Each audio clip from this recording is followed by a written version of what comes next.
एक 5 से 10 मिनट में ये प्रोग्राम शुरू होने जा रहा है। जनाब मोहतरम शरद पवार साहब यहाँ तशरीफ़ ला चुके हैं। हम उनका खैर मकदम करते हैं और मैं ये आपसे गुजारिश करता हूँ कि तालियों की आवाज़ रुकने ना पाए।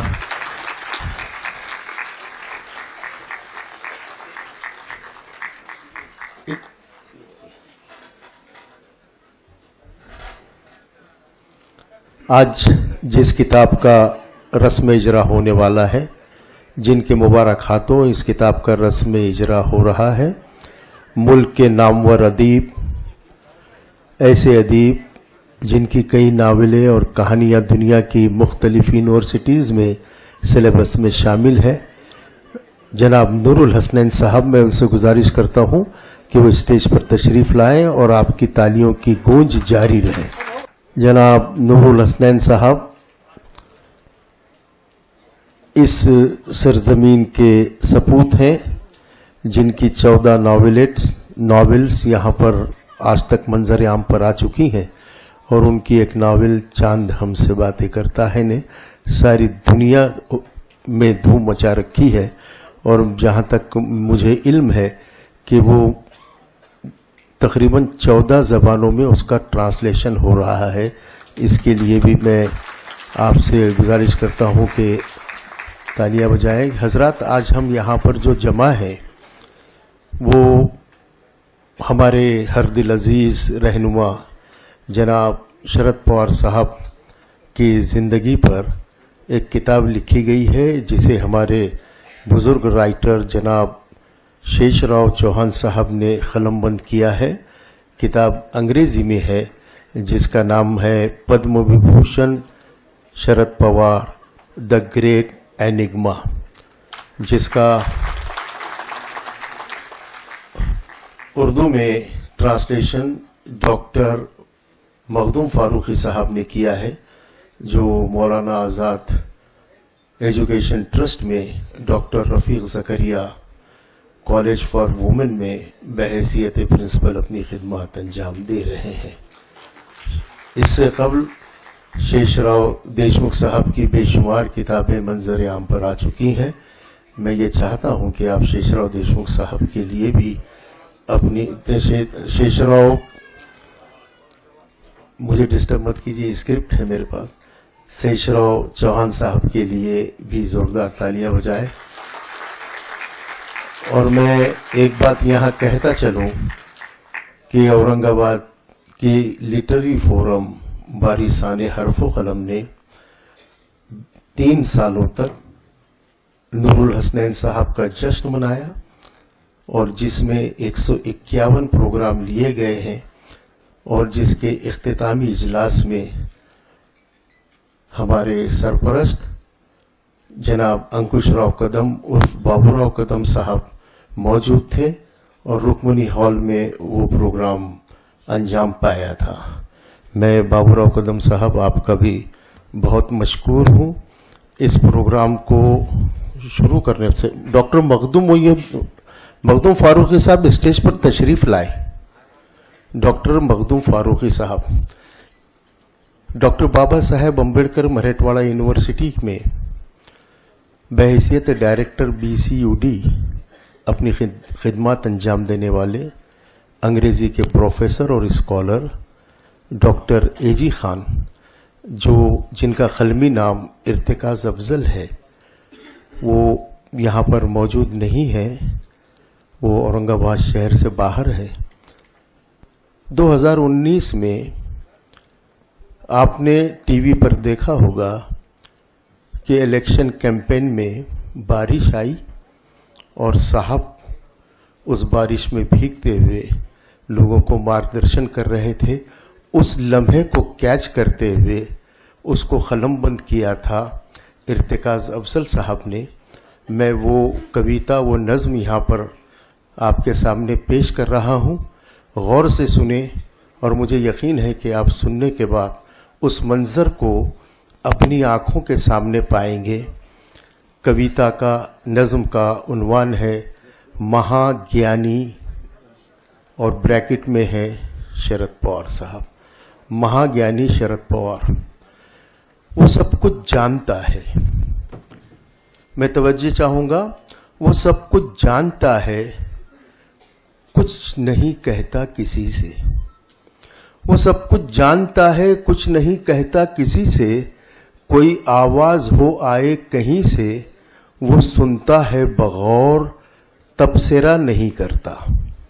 वो सुनता है बगौर तबसरा नहीं करता, अपनी आंखें मूंद लेता है और फिर आहिस्ता आहिस्ता कृष्ण की मानिंद अपनी अंगुश्त शहादत को उठाकर नमी, खुश्की, हवा का रुख, मौसमों का जायका पहचान लेता है और फिर आहिस्ता कृष्ण की मानिंद अपनी अंगुश्त शहादत को उठाकर नमी, खुश्की, हवा का रुख, मौसमों का जायका पहचान लेता है।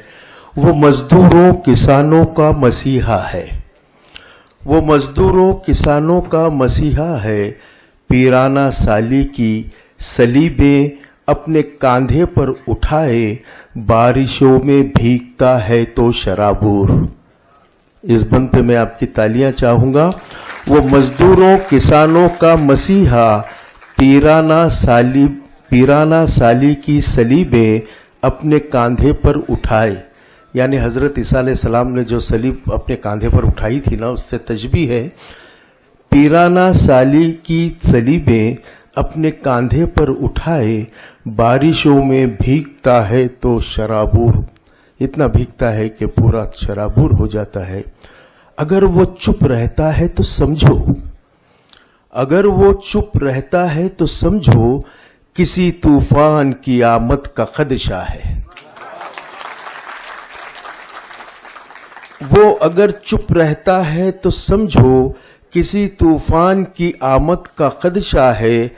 वो जब भी बोलता है, वो जब भी बोलता है, करम की बेकरां फसलें उगाता है।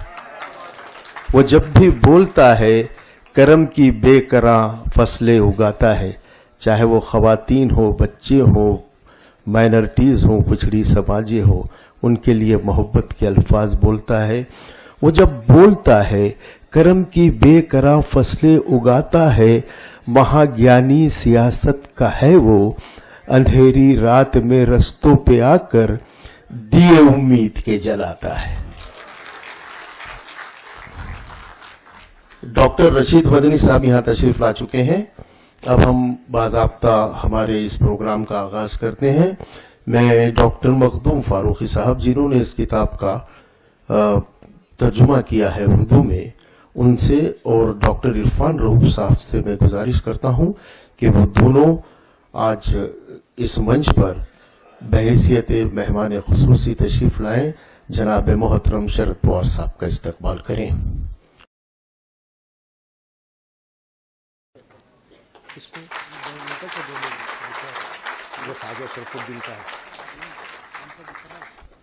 आपकी तालियों की गूंज कम नहीं होनी चाहिए। जोरदार तालियों की गड़गड़ाहट में इसी के साथ मैं राष्ट्रवादी कांग्रेस पार्टी शरद पवार ग्रुप साहब के रियासत के नायब सदर जनाब इलियास किरमानी और इस शहर के अध्यक्ष जनाब ख्वाजा शरफुद्दीन साहब से गुजारिश करता हूं कि वो शरद पवार साहब की खिदमत में अपनी मोहब्बतें पेश करें। जोरदार तालियों की गूंज में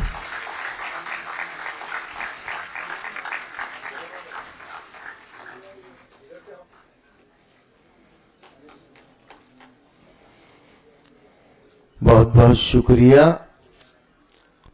आज पद्म विभूषण शरद पवार एक मुअम्मा, इस नाम से जो किताब उर्दू में ट्रांसलेट हुई है और जिसका आज रस्म इजरा होने वाला है और जिनके बदस्त होने वाला है, दुनियाए उर्दू अदब का मारूफ फिक्शन निगार जनाब नूरुल हसनैन साहब की गुलपोशी के लिए मैं डॉक्टर मखदूम फारूकी साहब और इरफान रऊफ को फिर से दावत देता हूं कि वो ये फौरन इस अमल को पेश करें। बहुत सारे लोग ऐसे हैं जिन्होंने सिलेबस में नूरुल हसनैन की कहानियां पढ़ी होंगी।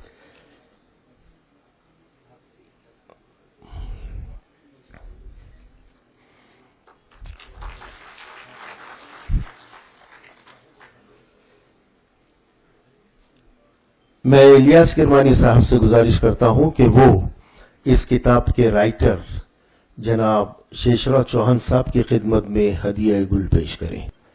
इलियास किरमानी साहब शेषराव चौहान साहब की खिदमत में गुल पेश करें।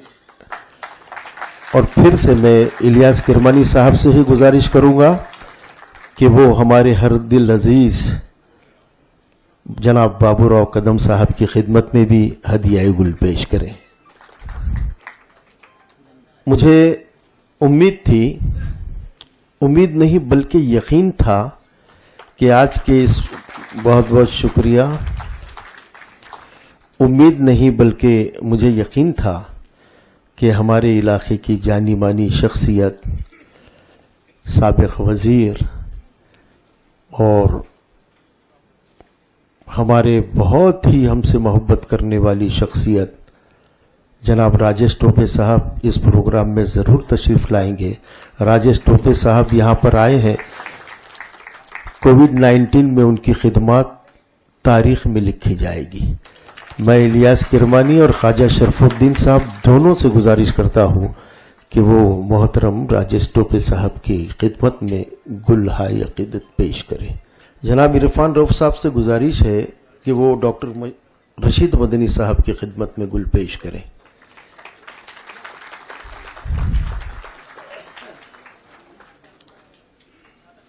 हजरात, मैं आपको बताता चलूं कि आज का ये programme federation of all minority educational organisations यानी FAME, Maharashtra Muslim Awami committee और वारिसाने हर्फ कलम ने के ज़ेर एहतमाम पेश हुआ है। और मैं आप लोगों को मुबारकबाद देता हूं कि वारिसाने हर्फ कलम और फेम के तमाम मराठवाड़ा से के अजला के लोग यहाँ पे तशरीफ़ लाए हैं। मैं उनका बहुत बहुत शुक्रिया अदा करता हूँ कि आप इतनी दूर से आज इस प्रोग्राम के लिए तशरीफ़ लाए हैं। हजरात, अब मैं इस किताब के ट्रांसलेटर जनाब मखदूम फारूकी साहब से गुजारिश करता हूँ कि वो अपने ख़यालात का इजहार करें और यहाँ पर जो मिनट टू मिनट प्रोग्राम का चार्ट रखा गया है उसको भी देखते रहें। आज इस रस्म इजरा की शान चौबाला करने के लिए जो अजीम हस्ती न सिर्फ महाराष्ट्र पूरे हिंदुस्तान बल्कि मुल्क में जिनकी बातें जो है तो की जाती है कि ये कैसा अच्छी तरीके से जो है हिंदुस्तान को फिर से कॉन्स्टिट्यूशन को बचाने के लिए उसकी जो है तो मजबूती कर रहे हैं, ऐसे इस घड़ी के रूह रवां आली जनाब इज़्ज़तमाब पद्म विभूषण शरद पवार साहब, मिनिस्टर एक्स मिनिस्टर जो एजुकेशन के और मेडिकल एजुकेशन के रहे हैं, हेल्थ के राजेश टोपे साहब, एमजीएम यूनिवर्सिटी के ऑनरेबल चांसलर अंकुश राव जी कदम साहब, इस रस्म इजरा जिनके जो ख़ास मेहमान है और जिनके हाथों इसका इजरा होना है, मोहतरम नूरुल हसनैन साहब, शेषराव चौहान साहब जिनकी किताब से मैंने मुतासर होकर उसका तर्जुमा किया हूँ और बहुत ही अजीम राइटर हैं, तो ऐसे हमारे हर दिल अजीज शेषराव चौहान साहब, रशीद मदनी साहब, फेम के जनरल सेक्रेटरी खालिद सैफुद्दीन साहब और महाराष्ट्र मुस्लिम अवामी कमेटी के सदर इलियास किरमानी साहब, शरफुद्दीन साहब, ऑडियंस में तशरीफ़ फरमा मुअज़्ज़िज़ाने शहर मेरे कलीग्स और प्रेस और तमाम साथियों, आपको मेरा सलाम पेश है। और मैं वेलकम एड्रेस में ही जो है तो अपनी पूरी किताब की भी बात रख दूंगा कि मैंने क्यों ऐसा किया है। मैं आप सब लोगों को खुशामदीद कहता हूं और मेरी बात मैं अल्लाह के शुक्र से अदा करता हूं कि उसने ये मौका दिया कि हम सब इकट्ठा एक जगह आए हैं और शरद पवार साहब जैसी अजीम शख्सियत को हमको सुनने का मौका भी मिलेगा। मैं ये समझता हूं कि ऐसी हस्ती की मौजूदगी कोई भी प्रोग्राम में 4 चांद लगा देती है, लेकिन मुझे ऐसा लग रहा है कि ये प्रोग्राम ही चांद पर हो रहा है। और हम सब देख रहे हैं चांद पर कि एक नया सूरज उग रहा है और उस सूरज को जो आता हम देख रहे हैं तो वो क्रेडिट जो है पद्म विभूषण शरद पवार साहब को जाता है।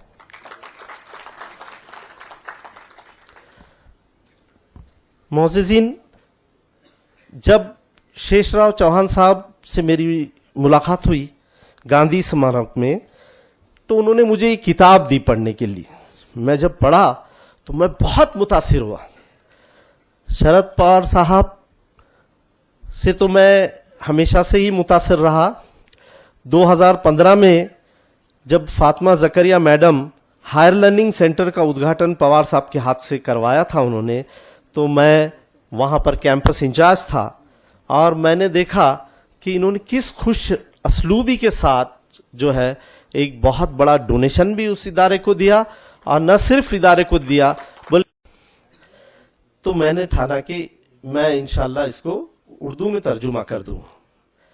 और मैंने जब पूरी किताब पढ़ी तो मुझे ऐसा लगा कि पवार साहब जो है तो अगर आप उनकी पॉलिटिकल लाइफ देखें तो ये जो 60 साल की जिंदगी है, ये आज जो महाराष्ट्र है तो ये दोनों एक दूसरे के कंटेम्पररीज है। अगर आपको पवार साहब का काम देखना है तो आप महाराष्ट्र की क्या तरक्की हुई 60 साल में वो देख लीजिए, और महाराष्ट्र की जो तरक्की हुई है पिछले 60 साल में तो आप समझिए कि वही पवार साहब है। तो ये जो बच्चों तक ये बात जाना चाहिए कि जो बच्चे स्पेशली जो एमपीएससी वगैरह एग्जाम्स देते हैं कि क्या क्या हुआ है और कैसी कैसी मुसीबतों से और कैसे कैसे मरहलों से गुजर कर ये सब हुआ है। ये बहुत अहम चीज है जो उस किताब में कवर होती है। दूसरी बात ये कि जब उसका जो है रस्म इजरा हुआ था एमजीएम में रुक्मणी हॉल में, तो मैं वहां था और हमारे former prime minister Manmohan Singh वहां आए थे। उन्होंने अपनी तकरीर में कहा था कि पवार साहब जो है वो मैन ऑफ क्राइसिस है। वो जो है तो एकदम आ जाते हैं और जो है तो आपका सब विन विन सिचुएशन कर देते हैं। और उन्होंने अपनी खुद उसमें बात लिखी कि जब वो फाइनेंस मिनिस्टर थे और साहब जो है एग्रीकल्चर मिनिस्टर थे तो उस वक्त खजाना खाली था, बहुत बुरे हालात थे। तो उस वक्त उन्होंने खुद इस बात को तस्लीम की कि साहब की जो मदद थी कि इंडिया को जो है तो फिर से ट्रैक में लाने के लिए वो एक प्राइम मिनिस्टर जो है कबूल कर रहा है सबके सामने कि आपका क्या उसमें योगदान रहा। दूसरी बात यह है कि मैंने जब टाइटल पढ़ा द ग्रेट इनिग्मा, तो वो थोड़ा सा मुझे ऐसा लगा कि पूरा देखना चाहिए कि इसका एनालिसिस करना चाहिए कि इनिग्मा कैसा है, मुअम्मा। तो वाकई में सही बात है। मिसाल के तौर पे अगर आप देखें कि कुछ खाने खाली है और मुअम्मा में वर्ड पजल में सिर्फ REE लिखा होता है, तो हम सोचेंगे कि क्या आएगा इसका। पवार साहब वो शख्सियत है जो टी लगा देंगे उसको, वो हो जाता है ट्री, और पिछले जो 4-5 खाने खाली रह गए उसमें वो लिख देंगे फ्रूट, तो फ्रूट्स ट्री। तो ये उनकी लाइफ का पूरा मकसद ऐसा रहा है कि जहां रोशनी की कमी हुई वहां एक चिराग जला दिया। ये फिलॉसफी पे जो है तो पवार साहब का पूरा 60 इयर्स का जो है तो उसमें काम है, और ये मुअम्मा ऐसा हल करते हैं कि इसमें हारता कोई नहीं है। हर आपका जो एक्ट रहा है उस किताब में मैंने पढ़ा कि ये कभी भी विन एंड लूज वाली सिचुएशन नहीं रही, ये हमेशा विन विन सिचुएशन रही है। ये खास बात है उस किताब में जो पवार साहब की पूरी पर्सनैलिटी को जो है तो दर्शाती है। आखिर में मैं बहुत ममनून और मशकूर हूं शेषराव चौहान साहब का भी कि उन्होंने ये मुझे मौका दिया और मैं जो है तो यहाँ अपनी बात रख सका। और मैं ये चाहता हूं कि साहब की लंबी उम्र, सेहत, ताकत, ताकि वो पूरा सूरज फिर से हमारे सरों पे जगमगाता हुआ हमें देखना है, और एक नया भारत जो है इंशाल्लाह बनेगा। और यही कोशिश के साथ मैं अपनी जो है तो तमाम तवानाइयों के साथ मैंने ये किताब में बहुत सारी बातें जो है तो उसमें मार्क की है। और ये कहते हुए मैं आप लोगों का फिर से एक बार शुक्रिया अदा करके अपनी जगह लेता हूं। सलाम अलैकुम। बहुत बहुत शुक्रिया डॉक्टर मखदूम फारूकी साहब। वाकई आपने, मैंने भी किताब पूरी पढ़ी है, काफ़ी मेहनत की है। और शेषराव चौहान साहब अब तक नूरुल हसनैन को नहीं जानते थे, इसलिए वो आपके पास आए ट्रांसलेशन के लिए। आज नूरुल हसनैन का और उनका तारुफ हो चुका है, और मैं इसी मन से जनाब नूरुल हसनैन से ये अनुरोध करता हूँ, ये गुजारिश करता हूँ कि साहब का एक आर्टिकल मैंने पढ़ा था 20-25-30 साल पहले, असे घड़लो आमी, उसका वो ज़रूर ज़रूर उर्दू ट्रांसलेशन करे। वो एक ऐसा मजमून था, ऐसा आर्टिकल था जिसने मुझे बेइंतहा मुतासिर किया था। बहुत बहुत शुक्रिया डॉक्टर मखदूम फारूकी साहब। मैं महाराष्ट्र प्रदेश राष्ट्रवादी पार्टी शरद पवार ग्रुप साहब के इस पार्टी के नायब सदर जनाब इलियास किरमानी और महाराष्ट्र मुस्लिम अवामी कमेटी के सदर जनाब इलियास किरमानी साहब को दावत दे रहा हूँ। उससे पहले मैं ये बता दूं कि इलियास किरमानी की शख्सियत से आप सब वाकिफ हैं। इस इलाके में मुस्लिम रिजर्वेशन के लिए जो 2017 में जो मोर्चा निकला था, जिसमें 3.5 लाख से ज़्यादा लोग आए थे पूरे महाराष्ट्र से, उसका नियोजन इस शख्स ने किया था।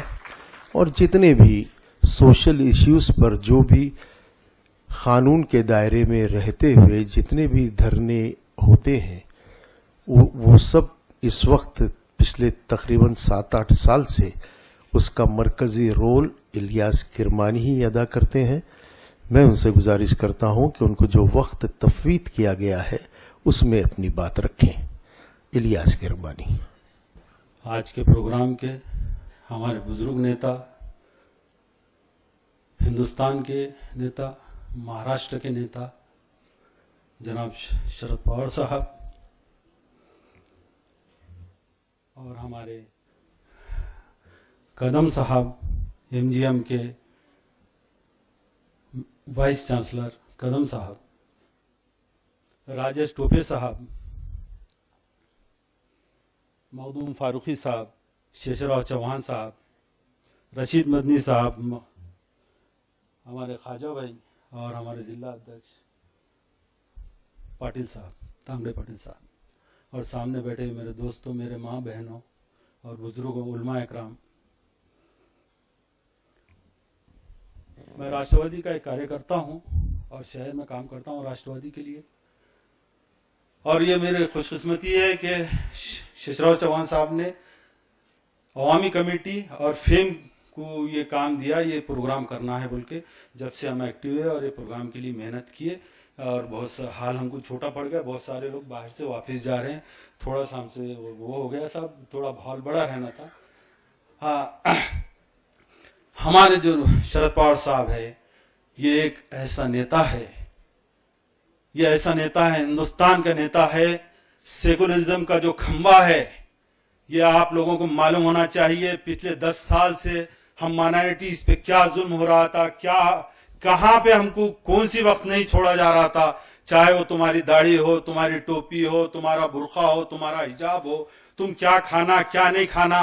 और इतने ऐसे माहौल में ये हमारे शरद पवार साहब इंडिया आघाड़ी जिस तरीके से बनाए, जिस तरीके से मेहनत किए, और शायद साहब बीच में नहीं रहते तो आज ये इंडिया आघाड़ी नहीं बनती। जिस तरीके से उन्होंने मेहनत करके बनाए, जिस तरीके से उसमें कामयाबी दिलाए, और आज मोदी शाह की हुकूमत जो बैसाखी पे आई, आज ये शरद पवार साहब का कारनामा, ये हमारी खुशकिस्मती है, ये हमारी खुशकिस्मती है। ये नेता हमारा महाराष्ट्र का है, और महाराष्ट्र में भी क्या चल रहा था पिछले साल से, क्या नहीं जुल्म हो रहा था हमारा पर, क्या नहीं हो रहा था। और ये नेता जो जिस तरीके से एक सेकुलरिज्म का खंबा है, और आपको ये बता दूं मैं, ये मैंने बोलता आपको एक बात बता रहा हूं मैं।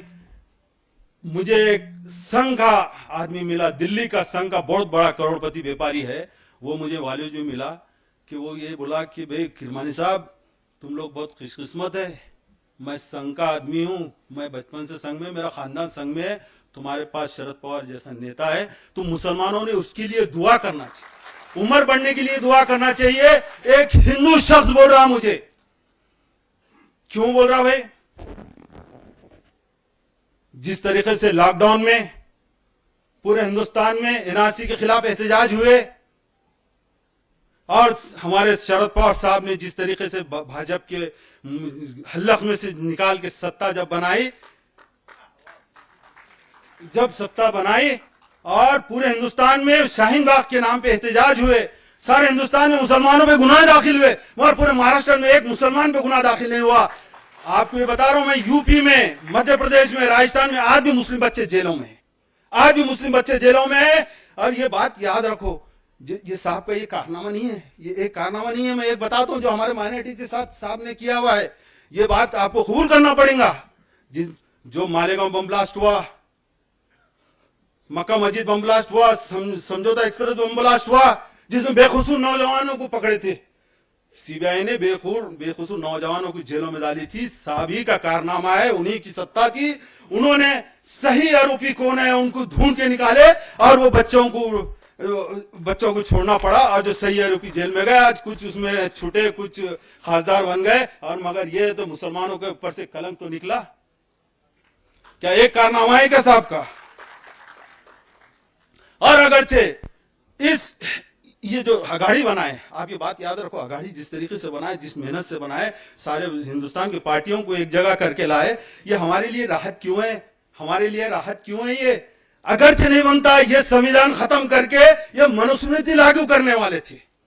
एक बार नहीं 3 बार होम मिनिस्टर का अमित शाह का बयान था कि कश्मीर से कन्याकुमारी तक मैं हिंदू राष्ट्र बनाऊंगा। ये मैं नहीं बोल रहा, ये टीवी बोल रहा। और ये एक बड़ी राहत की बात है, एनआरसी भी लगने वाली थी, ये हम माइनॉरिटीज के मुसलमानों के लिए बहुत बड़ी राहत की बात है, ये सोचना चाहिए। यही साहब के बात पे हमारे उलमा इकराम ने सारे हिंदुस्तान पे जिस तरीके से मेहनत किए, जिस तरीके से काम किए, मुसलमानों को सही दिशा बताए, कैसा वोट डालना, किस तरीके से वोट डालना, और कौन सी पार्टी को डालना। और याद रखो, हमारे उलमा इकराम ये हमको सही रास्ता दिखाती है, ये हमारे वारिस रसूल है, हमको उनकी सुन के चलना है, और उन्हें सही फैसला देते। उलमा इकराम ने जिस तरीके से काम किया, कुछ नामाकूल और मकरू लोग उलमा इकराम के खिलाफ बोल रहे हैं, हमको उसकी परवाह नहीं करना है। हमको हमारे भाइयों की, हमारे नस्लों की फिक्र करना है। इस मुल्क में किस तरीके से सेकुलरिज्म कायम रहना है, ये मिसाल ये देखना है। ये हमारी खुशकिस्मती है कि ये नेता हमारे महाराष्ट्र का है। ये बात मैं आपको बता रहा हूं। जब हमारी महाराष्ट्र में सत्ता आएंगी, इंशाल्लाह आएंगी साहब, हमारी सत्ता आएंगी, महाविकास आघाड़ी की सत्ता आएंगी, तो आएंगी तो साहब हमारी ये आपसे गुजारिश है, हमारे उलमा इकराम की तरफ थोड़ा ध्यान दीजिए। हमारे जो इमाम हैं, जो मौजन है, जिस तरीके से आंध्र प्रदेश में, तेलंगाना में, केरला में जिस तरीके से गवर्नमेंट उनको जो तनख्वाहें दे रही, जो फैसिलिटीज दे रही, वो भी आप उसके ऊपर गौर करिए। और दूसरी बात सर, जिस तरीके से हमारे क्या बोलेंगे, हमारे मसाजिद पे, हमारे धर्मस्थल पे हमले हो रहे हैं, ये जानबूझ के महाराष्ट्र का माहौल खराब करने किया जा रहा है। खैर उसको हम फेस कर रहे हैं, कोई उसकी फिक्र की बात नहीं है। आप है अल्हम्दुलिल्लाह, जिस तरीके से शिंदे साहब के पास जाके आपने जो कार्रवाई की है, ये हमारे लिए फखर की बात है, मुसलमानों को ये फखर की बात है। जिस तरीके से उनके ऊपर कार्रवाई हुई, तो साहब ऐसा कुछ कानून बनाइए जो धर्मस्थल की बेरहमती करेंगे कि उनको लंबी सजाएं हो, वो जेल से ना छूटे। यही हमारी बोलना है। बस मुझे बोलने का मौका दिया, मैं शेषराव चौहान साहब का मैं शुक्रिया अदा करता। और साहब, हमने आपके बोलने पे डट के औरंगाबाद में महाविकास आघाड़ी का काम किया। हम ना डरे और ना डरेंगे। मगर साहब, हमको इस बात की थोड़ी सी तकलीफ है कि कुछ हमारे राष्ट्रवादी के फॉलोअर्स शहर की हवा के खिलाफ जाके, जो बाहर से जो हवा आई उसके खिलाफ गए। तो हमको फिक्र यह है सर कि हमको राष्ट्रवादी शहर में मजबूत करना है, उसके ऊपर भी थोड़ा ध्यान दीजिए। बस यही 2 लफ्ज बोलने दिए, मुझे बोलने देने का शुक्रिया। जज़ाकल्लाह। बहुत बहुत शुक्रिया जनाब इलियास किरमानी साहब, आपने अपना मुद्दा साहब के सामने रखा है।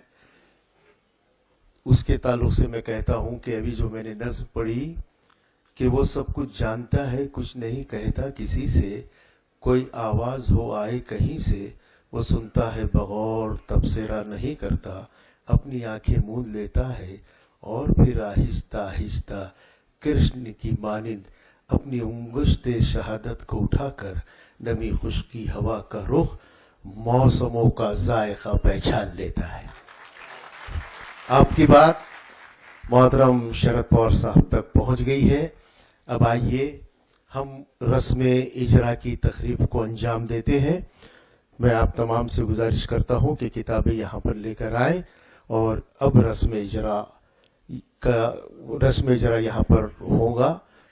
सामने से हट जाए बेटे, फोटोग्राफर्स को और प्रेस के हमारे भाइयों को वो हो रही है। जोरदार तालियों की गूंज में इस किताब का रस्म इजरा होना चाहिए। Padma Vibhushan Sharad Pawar the great enigma, यानी पद्म विभूषण शरद पवार एक मुअम्मा। जोरदार तालियां आपकी जारी और सारी रहनी चाहिए।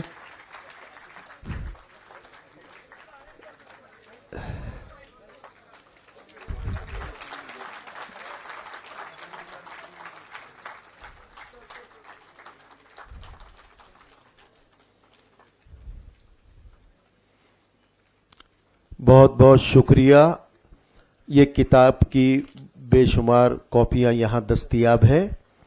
जब आप लोग अपने अपने घरों की तरफ रवाना होंगे तो आप उसको हासिल कर सकते हैं, और गुजारिश के साथ कि उसको पढ़ें और उससे हम सबक लें। और ख़ास तौर पे नौजवान बच्चों ने और स्टूडेंट्स ने उसको ज़रूर पढ़ना चाहिए कि इंसान अपनी लाइफ में किस तरह स्ट्रगल करके बग़ैर असबाब के ऊंचाइयों तक जा सकता है, लेकिन शर्त उसमें एक ही है कि वो दिल से बेइंतहा मुखलिस हो। मुखलिस होना इंसान की कामयाबी में बहुत अहम किरदार निभाता है। आज जो हमारा हाल है, अभी जो किरमानी साहब ने किया बात की, उसके लिए मुझे एक शेर याद आ रहा था मुमताज राशिद का। वो कहते हैं, जो हम सब शरद पवार साहब से कह रहे हैं आज, कि मैं वो मिट्टी हूं जो है चाक की गर्दिश में असीर। कुम्हार जिस तरह घड़ा बनाता है ना, वो मिट्टी लेके, और गर्दिश यानी चक्कर। मैं वो मिट्टी हूं जो है चाक की गर्दिश में असीर, तू अगर हाथ लगा दे तो संवर जाऊंगा। मैं डॉक्टर मौलाना अब्दुल रशीद मदनी साहब का तारुफ करता चलो, सभी पहचानते हैं। यहाँ पर उनके 80% स्टूडेंट्स बैठे हैं। ये वो आलिम है जिसने नदवे से आलिमियत और फाजिलियत का कोर्स किया, फिर मदीने से जाकर अपनी आगे की तालीम की और अलीगढ़ मुस्लिम यूनिवर्सिटी से MA और PhD किया, और बहैसियत हेड ऑफ द डिपार्टमेंट वो अपनी जॉब से वो वजीफे याब हुए हैं। मैं डॉक्टर रशीद मदनी साहब से गुजारिश करता हूं कि वो यहाँ पर तशरीफ लाए और उनको जो वक्त दिया गया है वो चार्ट का ध्यान रखते हुए अपनी बात को यहाँ पर रखें। डॉक्टर अब्दुल रशीद मदनी साहब, तालियां बजाइए अपने मौलाना के लिए। बिस्मिल्लाहिर्रहमानिर्रहीम। उस पैदा करने वाले के नाम से जिसने सभी को ज़िंदगी बख्शी और जीने के तरीक़े सिखाए, उसके बरगुज़ीदा पैगंबर पर सलात और सलाम हो। आज के इस इजलास में, जिसमें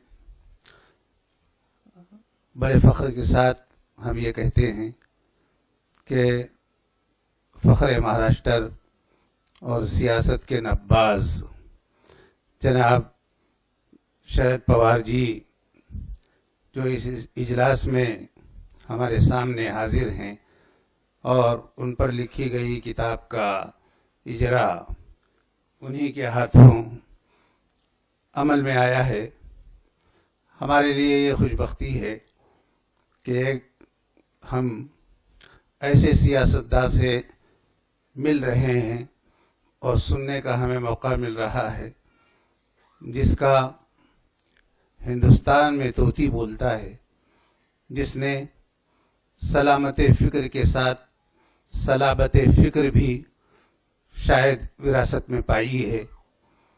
गुत्थियों को सुलझाना और इख्तिलाफ़ात के उन सिरों और उन गिरोहों तक पहुँचना उनके बाएं हाथ का खेल है।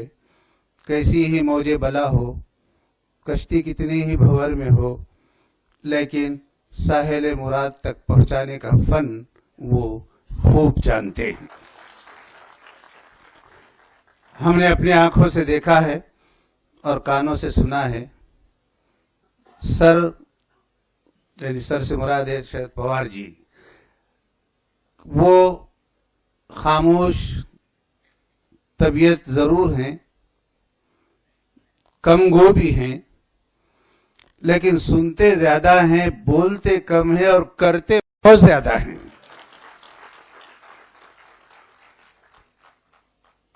शरद पवार जी को हमने खूब देखा और बहुत, मैं अपने बचपन से नाम भी सुनता हूँ और जानता भी हूँ, जैसा किताब में लिखा है।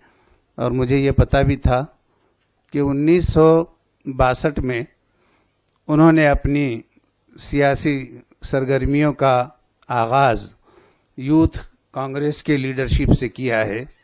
सर 1962 में आपने यानी सियासत, गर्म सियासत में आपने हिस्सा लिया 1962 में, यानी इसका मतलब है आज से ठीक 62 साल पहले। इतने ही साल हो रहे हैं।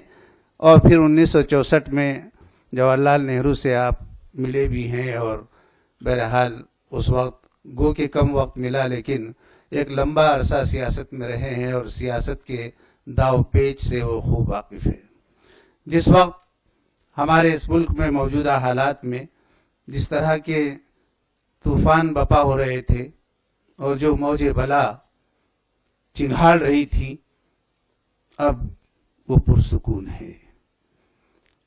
उसको सुकूत और खामोशी अता करने में जिस शख्सियत का हाथ है वो आज हमारे सामने बैठी है।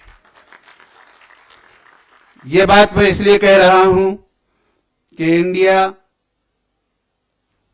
और एनडीए, ये इंडिया का जो वजूद हुआ और इंडिया जिस तरह हमारा हकीकी इंडिया यानी भारत जो टूटने के डगर पे था, उससे इंडिया वजूद में आया, यानी गठबंधन।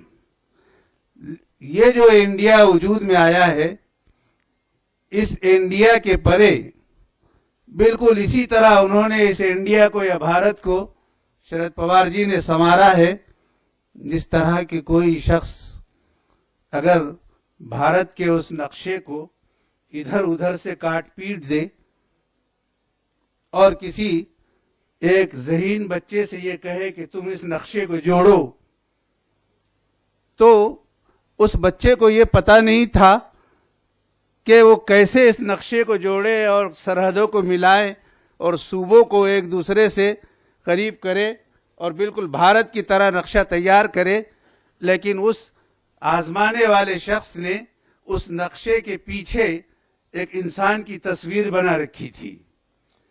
उस चालाक और होशियार और ज़हीन और फतीन बच्चे ने, अब जाहिर है कि इसमें कहां सर खपाए, तमाम सूबों को जोड़ते हुए उसने इंसान के कटे हुए हाथ पैर सर नाक कान सब जोड़ दिए, इधर भारत जुड़ गया। यही काम हमारे शरद पवार जी साहब कर रहे हैं और ये उन्होंने किया है। वो इंसान को जोड़ने का काम भी करते हैं और किसान को उठाने और उभारने का काम भी करते हैं।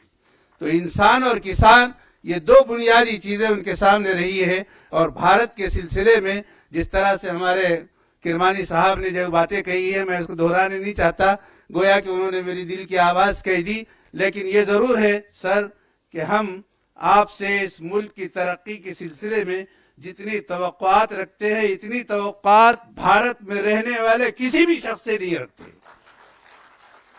और वो इसलिए हम रखते हैं कि आपके अंदर कर गुजरने का हुनर है, इसलिए कि आपने एक फिक्र साकिब और ज़हन रसा पाया है। आप जो लोग हद्दे नज़र तक देख सकते हैं, आप अपने जहन की आंखों से उस हद्दे नज़र के परे भी देख लेते हैं और पहले ही से उसका खाका तैयार करके पूरे पूरे यानी प्लान के साथ जिस तरह का काम आप करते आए हैं, हम आपके इस काम से यकीनन खुश हैं।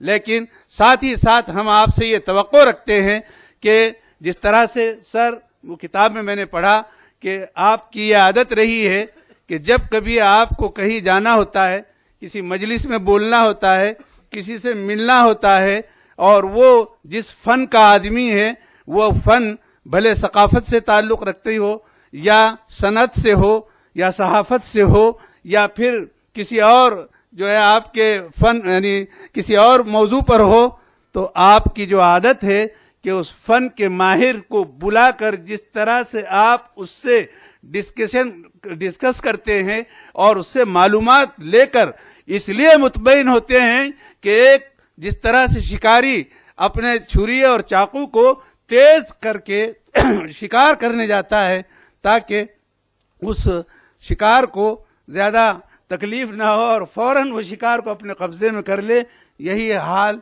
आपका होता है। और ये चीज़ हम देखते हैं कि आप करते आए हैं। हम आपसे बहुत ज़्यादा तवक्कुआत रखते हैं। जो लोग आए हैं और कुछ ऐसे हालात में जब तूफ़ान उठा तो कुछ लोग हवा की दोष पर मुड़ गए और उधर चले गए, फिर उनकी तवक्कुआत हैं आने की और वो आएंगे और आप बहरहाल बड़े हैं, हमको ये भी तवक्को है कि आप वो मान लेंगे और वो शायद आपको मना लेंगे कि आप उनके सरपरस्त हैं। वो भी जब आ जाएंगे तो ये ताकत और मज़ीद मजबूत होगी और फिर हम नए सिरे से इस देश की खिदमत करने वालों में हम सर जितना साथ हो सकता है आपका देने के लिए तैयार हैं। और बस इन्हीं चंद बातों पर मैं शरद पवार जी की इस आमद से नेक शुगून लेता हूं कि वो इस तारीख़ी शहर के सिलसिले में भी फ्यूचर में जब पूरी ताकत और सत्ता के आप मालिक बन बैठेंगे तब ज़रूर आप कुछ ऐसे फैसले लेंगे कि जिसको तारीख़ याद करेगी और वो तारीख़ किताबों में दर्ज होगी। बस इन्हीं चंद कलमात के साथ मैं अपनी बात को ख़त्म करता हूँ। डॉक्टर अब्दुल रशीद मदनी साहब, आपने किताब पढ़ी, मुझे पता है। आपने कहा कि 1962 में शरद पवार साहब ने पॉलिटिक्स में एंट्री ली। आज 62 साल से वो इस सियासत में सरगर्म अमल हैं।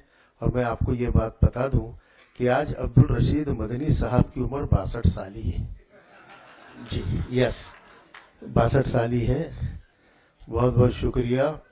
अब मैं इस किताब के ऑथर जनाब शेषराव चौहान साहब से मैं गुजारिश करता हूं कि वो अपने ख्यालात का इजहार करें। मदनी साहब ने जो आखिर में कहा और जो उम्मीद शरद पवार साहब से की कि आप कुछ ऐसा काम कीजिए कि जिसका तारीख में शुमार हो जाएगा। शरद पवार साहब ने पहले ही तारीख में शुमार होने वाले काम किए हैं और उनका सबसे बड़ा काम तारीख में शुमार किया जाने वाला है कि उन्होंने हमारी औरतों को, बहनों को, लड़कियों को जो रिजर्वेशन दिया, 33% का रिजर्वेशन जो दिया गया वो शरद पवार साहब के दौरान दिया। और दूसरी उससे भी बहुत तारीखी बात ये हुई है कि जब शरद पवार साहब डिफेंस मिनिस्टर थे तो डिफेंस में औरतों को, लड़कियों को लिया नहीं जाता था। शरद पवार पहले डिफेंस मिनिस्टर रहे हैं जिन्होंने लड़कियों को डिफेंस में भी रिजर्वेशन दिया है। और उसका नतीजा आज जो दिखाई देता है कि जो लड़कियां उस ज़माने में रिक्रूट हुई वो आज मेजर जनरल के ओहदे तक पहुंची है। सो ये बड़ा हिस्टोरिकल काम जो है, और कई ऐसे काम हैं, लेकिन चूंकि आखिर में उन्होंने कहा तो मैंने कहा पहले मैं बोल दूं।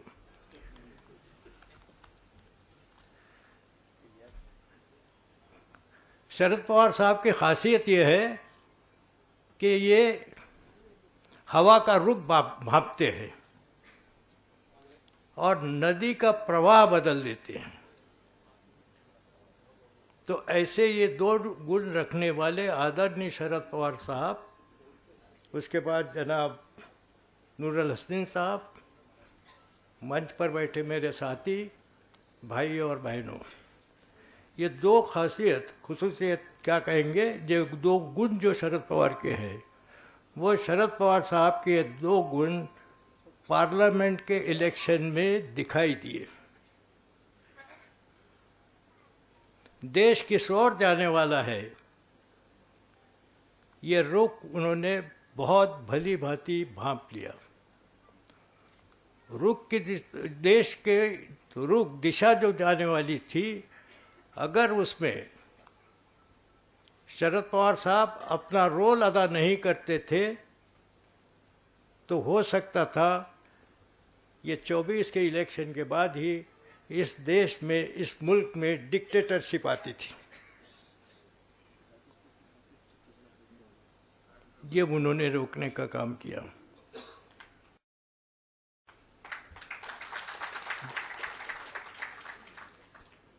जो मोदी और अमित शाह डंके के चोट पर 400 पार का नारा देते थे, उस 400 पार के नारे को शरद पवार साहब ने 240 पर लाकर रखा।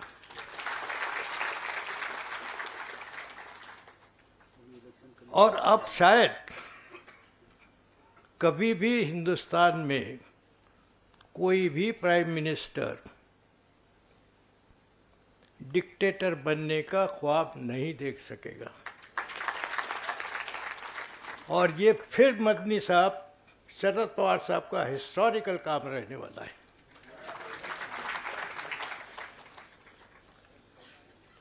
मैं एक 2-3 मिनट आपके लेता हूँ। यानी जिस मकसद से मैंने प्रिंसिपल मखदूम साहब को इस किताब का उर्दू में ट्रांसलेशन करने के लिए कहा, उसका मकसद मेरा ये था कि मराठी में पहले इसका ट्रांसलेशन हो चुका है, मराठी जानने वाले लोगों के पास सब ये किताब पहुंच चुकी है। मैं चाहता था कि उर्दू जानने वाले लोगों के पास भी ये किताब पहुंच जाए, और इसलिए पहुंच जाए कि इन लोगों को ये मालूम हो कि शरद पवार क्या है, शरद पवार ने क्या किया है, और शरद पवार के ख्वाब क्या है। निगेटिव साइड पर मैं जाता नहीं। पॉजिटिव अचीवमेंट जो है जितने गिनाए जाए उतने कम हैं। और एक ख़ास बात शायद आपको मालूम नहीं होगी या होगी भी, जो पुरानी पीढ़ी के, हमारी पीढ़ी के जो लोग हैं वो जानते हैं कि शरद पवार साहब का सियासी उरूज मराठवाड़े ने किया है। कैसे किया है? 1967 में शरद पवार साहब डेनमार्क में थे, वहाँ से उनको बुलाया गया। असेंबली के इलेक्शन के लिए टिकट लेने की मीटिंग हो रही थी, यशवंतराव चौहान उसमें थे, और उस ज़माने के जो कांग्रेस के सदर थे वो विनायक राव पाटिल थे। और ये विनायकराव पाटिल हमारे मराठवाड़े के थे। इनको टिकट देने का जब प्रपोजल आया तो इतनी सख्त मुखालिफत हुई कि अगर इनको टिकट दिया गया तो ये हार जाएंगे, इसलिए इनको टिकट नहीं दिया जाएगा। विनायकराव पाटिल और यशवंतराव ने कहा कि कितने सीट चुनकर आए, महाराष्ट्र के कितने सीट है, 288 सीट है, उसमें से चुनकर कितने आएंगे, 200 आएंगे, तो उसमें और एक का शुमार करो। अगर शरद पवार को टिकट देने से अगर सीट गिरती है तो गिरने दो, लेकिन हम इनको देंगे। और शरद पवार पूरी मुखालफत में, शिद्दत की मुखालिफत में चुनकर आए और उस रोज से आज तक उन्होंने कभी पीछे देखा नहीं। मेरी ख्वाहिश ये है इस उम्र में कि हम लोग जिन्होंने इनको राइजिंग स्टार बनाया, अब इन हालात में, आज के पॉलिटिकल सिचुएशन में जहाँ सब निगेटिव हो रहा है, धर्म जात पात सब ये हो रहे, मेरे कहने की ज़रूरत नहीं है, लेकिन हम इनके पीछे ऐसी शक्ति खड़ी करें कि ये जो मार्गदर्शन करेंगे अब आने वाले असेंबली इलेक्शन के लिए, कि ये जो फोर्सेस है बीजेपी और इस फोर्सेस से, इनका सुपड़ा साफ हो जाए। और ये करने के लिए हम सब उनके पीछे जो है खड़े रहना चाहिए, उनके मार्गदर्शन पर काम करना चाहिए, और वो जो मार्गदर्शन देंगे वो हम करेंगे। ऐसी मैं आप सब लोगों को अपील करता हूँ, और मैं चाहता हूँ कि हम सब लोग उनको वादा करें, आप जो मार्गदर्शन करेंगे उस मार्गदर्शन पर हम चलेंगे और आने वाली असेंबली में महाराष्ट्र विकास आघाड़ी की सरकार जो है कायम करेंगे। आप सब लोग मेरे साथ हैं, तो खड़े रहकर जो है ये कीजिए, खड़े रहकर प्रॉमिस कीजिए कि हम पवार साहब के साथ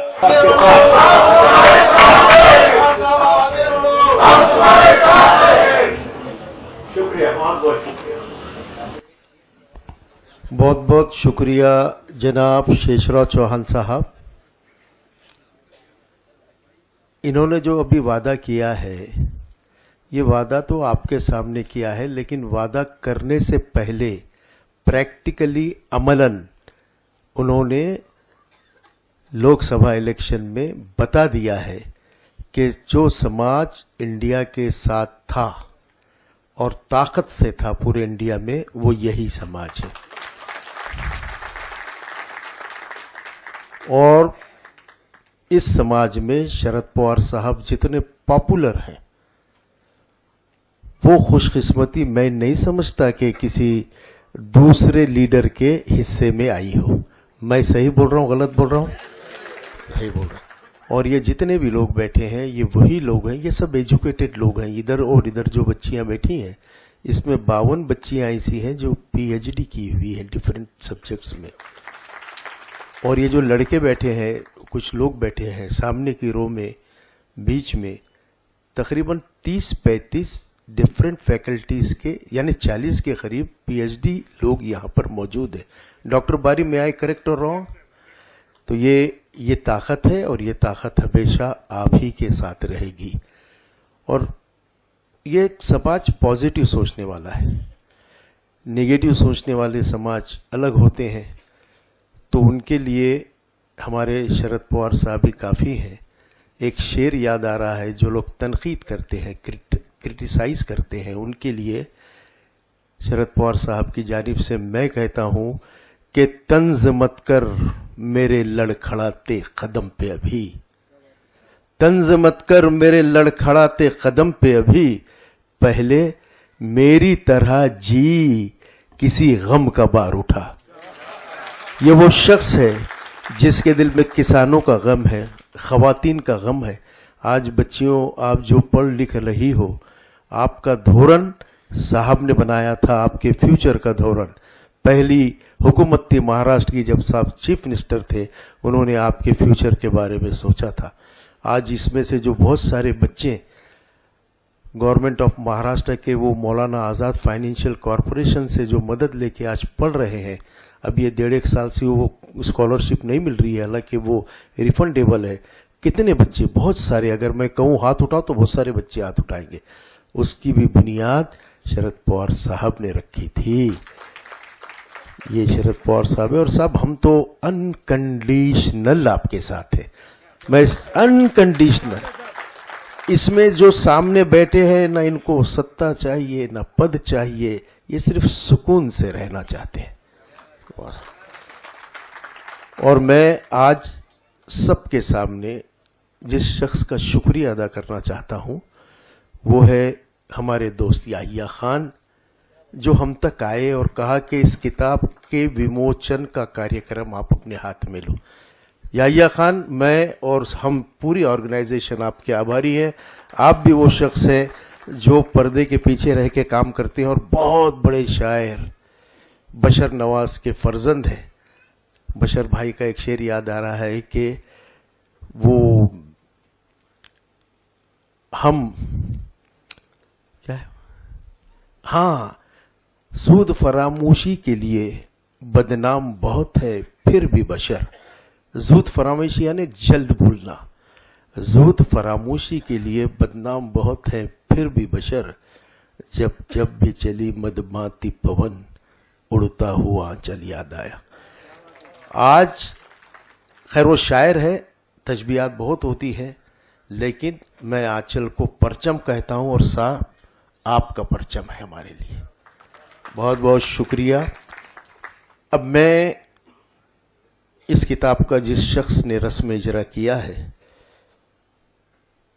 बहुत सारे लोग ऐसे हैं जिन्होंने इनके अफसाने कहानियां पढ़ी हैं लेकिन उनको देखा नहीं है। नूरुल हसनैन साहब, उनसे मैं गुजारिश करता हूं कि वो यहाँ पर तशरीफ लाएं और ये ऐलान करें कि किताब का रस्म इजरा हो चुका है और अपनी बात भी रखें। जनाब नूरुल हसनैन साहब।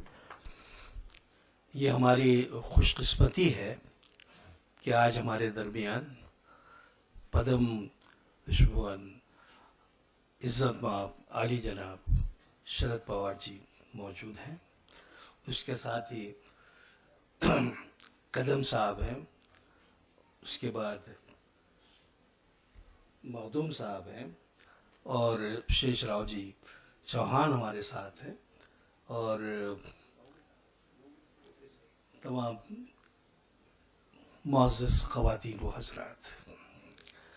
मैं ऐलान करता हूँ कि शेषराव जी चौहान साहब की इंग्लिश में लिखी किताब का उर्दू तर्जुमा शरद पवार एक मौमा, उसका रस्म इजरा अंजाम पाया। ये किताब निहायत इंस्पायरिंग किताब है। ये आपको रोशनी दिखाती है। मैं ख़ास तौर पर नौजवान तबके से ये कहना चाहता हूँ कि वो इस किताब का ज़रूर मुताला करें। शरद पवार जी एक मिडिल क्लास घराने में पैदा हुए हैं, लेकिन उनके पास एक सोच थी, एक ताकत थी, एक फिक्र थी, एक नज़रिया था जिसने उनको वक्त के साथ साथ चलना सिखाया, बढ़ना सिखाया और यहाँ तक कि वो द ग्रेट शरद पवार बन गए। अगर आप उनकी इब्तदाई ज़िंदगी का मुताला करेंगे तो आपको पता चलेगा कि शरद पवार जी ने कितनी मेहनत की है। उनकी जो स्ट्रगल की ज़िंदगी है जो इस किताब में मौजूद है। मैं ख़ास तौर पर शेषराव जी चौहान साहब का बेहद ममनून हूँ कि उन्होंने एक सही शख्सियत का इंतखाब किया और एक भरपूर किताब लिखी। एक ऐसी किताब जिसमें मैं समझता हूँ कि शरद पवार जी का एक एक कारनामा, उनकी ज़िंदगी का एक एक वाक़या, अच्छे बुरे दिन, फैसले, सारी चीज़ें उसमें तफसील के साथ मौजूद है। देखिए, जब अल्लाह किसी से काम लेना चाहता है तो उस शख्स को पैदा भी करता है और उसके अतराफ माहौल भी वैसा बना कर देता है। शरद पवार जी जिस वक्त पैदा हुए तो उनकी वालिदा सियासत में हिस्सा ले रही थी। वो शहर की लोकल बॉडी की मेंबर थी।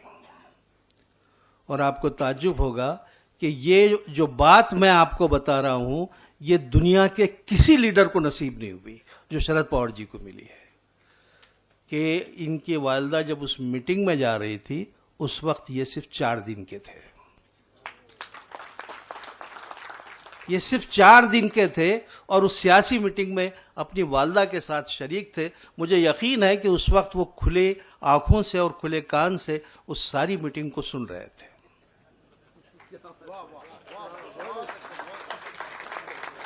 तो अल्लाह जो है तरबियत करता है। अल्लाह जब किसी से काम लेना चाहता है तो उसकी तरबियत करता है। दूसरी बात कि इनके वालिदा चूंकि पढ़ी लिखी खातून थी, उन्होंने इनकी पढ़ाई पर खुसूसी तवज्जो दी।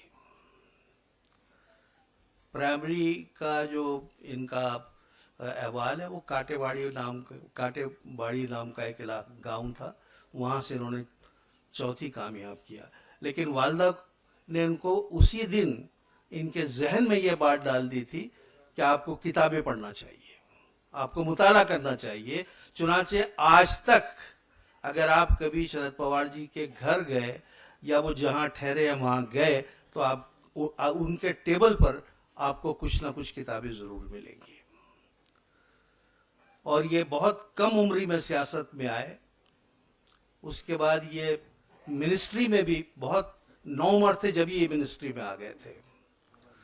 और इनका कमाल ये है कि ये सोचते बहुत हैं। ये जो भी महकमा, जो भी वजारत इनके हिस्से में आई, उन्होंने उसको 4 चांद लगा दिए कि लोग आज तक उस वजारत के हवाले से शरद पवार जी को याद करते हैं। ये बहुत बड़ी बात है। शरद पवार जी एक मुदब्बिर इंसान है, मुखलिस इंसान है, इनकी सोच मुस्बत है।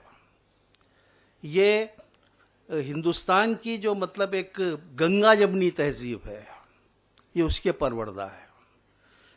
इसलिए इनके पास जात पात फर्क कोई तफरीक नहीं है। हर शख्स जो इनसे मिलना चाहे वो मिल सकता है। और ये उसकी बातें बहुत गौर से सुनते हैं और उसके बाद जो उनको फैसला करना है वो करते हैं। तो कई जो महकमे में ये गए, उन्होंने वहाँ बड़ी मतलब इस्तेलाहात की है। उस काम को उन्होंने इतना आगे बढ़ाया कि उसके बाद जो भी शख्स आता होगा उस ओहदे पर, तो उसको बहुत गौर करना पड़ता होगा बल्कि बहुत मोहतात होकर उसको काम करना पड़ता होगा। शरद पवार जी की काबिलियतों को परखने वाले भी किस तरह से उनके अतराफ मंडलाते रहे। देखिए, सबसे पहला जो नाम आया, जिस शख्स ने इनको उठाया, वो थे हमारे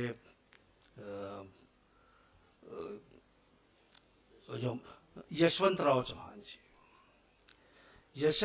यशवंतराव जी ने जब इनको देखा तो उनको एक अंदाजा हो गया कि यही मुस्तकबिल है, और वो उनको अपना वारिस भी कहते थे। उसके बाद है तो वो उनकी वालिदा से मिले और उन्होंने कहा कि मैं इसको सियासत में लेना चाहता हूँ, आपकी इजाज़त है? और बोले हाँ लेके जाइए, लेकिन मुझे पूरा यकीन है कि मेरा बेटा वही काम करेगा जो हक का होगा, जो सच्चाई का होगा, जो रास्ते का होगा। चुनाचे उसी रास्ते पर वो चलते रहे। बहुत बातें शरद पवार जी के बारे में कहने के लिए, लेकिन यह वक्त बहुत कम है। मैं शरद पवार जी की सेहत के लिए दुआगो हूँ और अल्लाह उनको हमेशा सेहतमंद और तनुमंद रखे और उनकी सरपरस्ती हिंदुस्तान को हमेशा हासिल रहे। बल्कि अगर मैं ये कहूँ कि जैसे महाभारत में पितामह आपने देखा होगा किरदार को, शरद पवार जी आज भारत के पितामह हैं सियासत। बहुत शुक्रिया। बहुत बहुत शुक्रिया जनाब नूरुल हसनैन साहब। हालांकि किताब कल दोपहर में हसनैन साहब को दी गई थी और मैं हसनैन साहब से गुजारिश करूंगा कि बहुत सारी किताबें हैं शरद पवार साहब के ताल्लुक से, हम उसका ट्रांसलेशन उर्दू में इंशाल्लाह ज़रूर करेंगे। और जो बच्चे सियासत को अपना मैदान बनाना चाहते हैं वो ये बात समझ ले कि हुल्लड़बाजी सियासत नहीं है, जिंदाबाद मुर्दाबाद सियासत नहीं है, एक मुस्तकिल मेहनत है। मैंने जिस मजमून का जिक्र किया था असे घड़लो आमी, उसमें मैंने पढ़ा कि साहब के खेत में जो सब्जियां उगती थी, बाजार होते थे ना देहातों में, साहब वो सब्जियां बेचने खुद बाजार में जाया करते थे।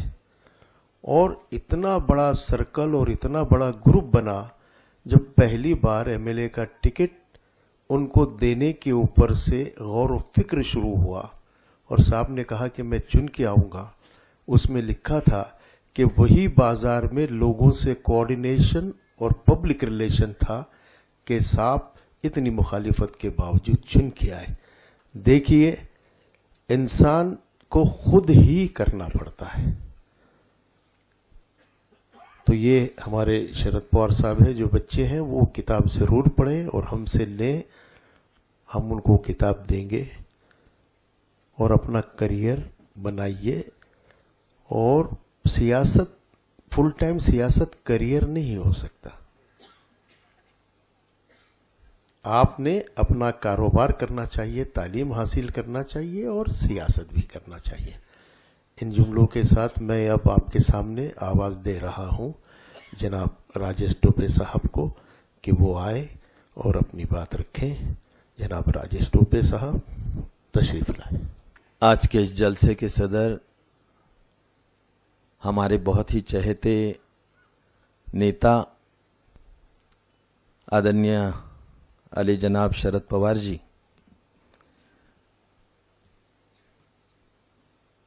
यहाँ के तालीमी मैदान में जिन्होंने बहुत बड़ा काम कर दिखाया है, ऐसे हमारे बुजुर्ग नेता आदरणीय अंकुश राव जी कदम, नूरुल हसनैन जी, भाई खालिद सैफुद्दीन जी, रशीद मदनी जी, जिन्होंने इस किताब को लिखा है, शरद पवार द ग्रेट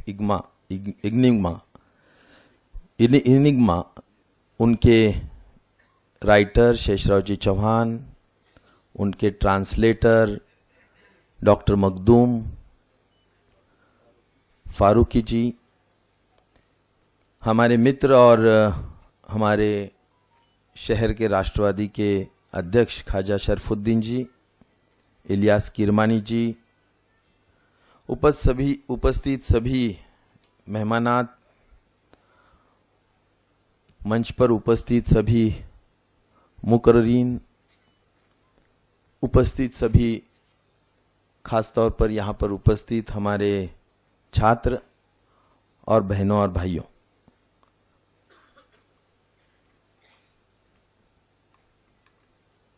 हम सभी बहुत ही खुशनसीब है कि हमारी पूरी जिंदगी में हमारे को जिनका मार्गदर्शन मिला है वो बहुत ही अनुभव और जिनको बहुत ही सूझबूझ समाज के प्रति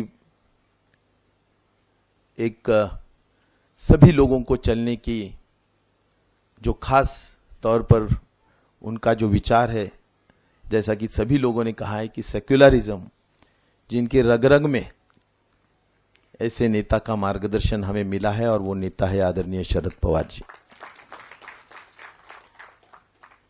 मुझे तो बहुत ही फक्र यहाँ पर महसूस होता है कि हमारे दोनों पीढ़ियाँ, जैसा कि मेरे वालिद साहब, यहाँ के बुजुर्ग लोग सभी जानते होंगे, मरहूम अंकुश राव जी टोपे साहब जो सांसद भी थे, एमएलए भी थे, और आदरणीय पवार साहब के साथ उन्होंने पूरी जिंदगी मरते दम तक गुजारी है। और हम सेकंड जनरेशन हैं कि जैसा भी मैंने होश संभाला है तब से शरद पवार जी की अंगुली पकड़कर हमने चलना सीखा है और चलते आए हैं, तरक्की करते आए हैं, समाज की सेवा करते आए हैं। तो निश्चित तौर पर हम हमारी जिंदगी का बहुत बड़ा जो भी कामयाबी है, जो भी हम आज इस ओहदे पर है, उसका सही माने अगर कोई हकदार है, कोई जैसा कि हम बोलते कि I owe this whatever life I have और whatever level I have gone to, I owe to आदरणीय शरद पवार जी। शरद पवार जी के प्रति जैसा कि मैंने कहा कि हम बहुत कुछ बोल सकते हैं, लेकिन मैं यहां पर एक ही कहना चाहूंगा, खासतौर हमारे कई छात्र यहां पर उपस्थित है, कि शरद पवार जी जैसा हम जामिया कहते हैं, यूनिवर्सिटी, कि ये चलती फिरती यूनिवर्सिटी है। क्या क्या यानी किस मुद्दे पर हम बात करें, यानी भाई यूनिवर्सिटी जैसा हम सब कुछ भी यहां से सीख सकते हैं। उनकी लाइफ स्टोरी ही ऐसी है कि जिससे हम बहुत बड़ी सीख ले सकते हैं। लेकिन मैं ये खास तौर पर ये कहना चाहूंगा कि कोई भी व्यक्ति में हौसला बहुत बड़ा मायना रखता है। जैसा बोलते हैं ना कि हौसला है तो सब कुछ है, तो पवार साहब जी में वो सबसे बड़ी ताकत है। जो आज मैं ये कहना चाहूंगा कि देखो, एक तो हमारी जिंदगी में ऊपर नीचे होते रहते हैं, तो उनके जिंदगी में भी एक ऐसा दौर रहा जैसा 2004 में हम सब वहां पर मंत्रिमंडल में थे और पवार साहब को कैंसर सरी की बीमारी डिटेक्ट हुई।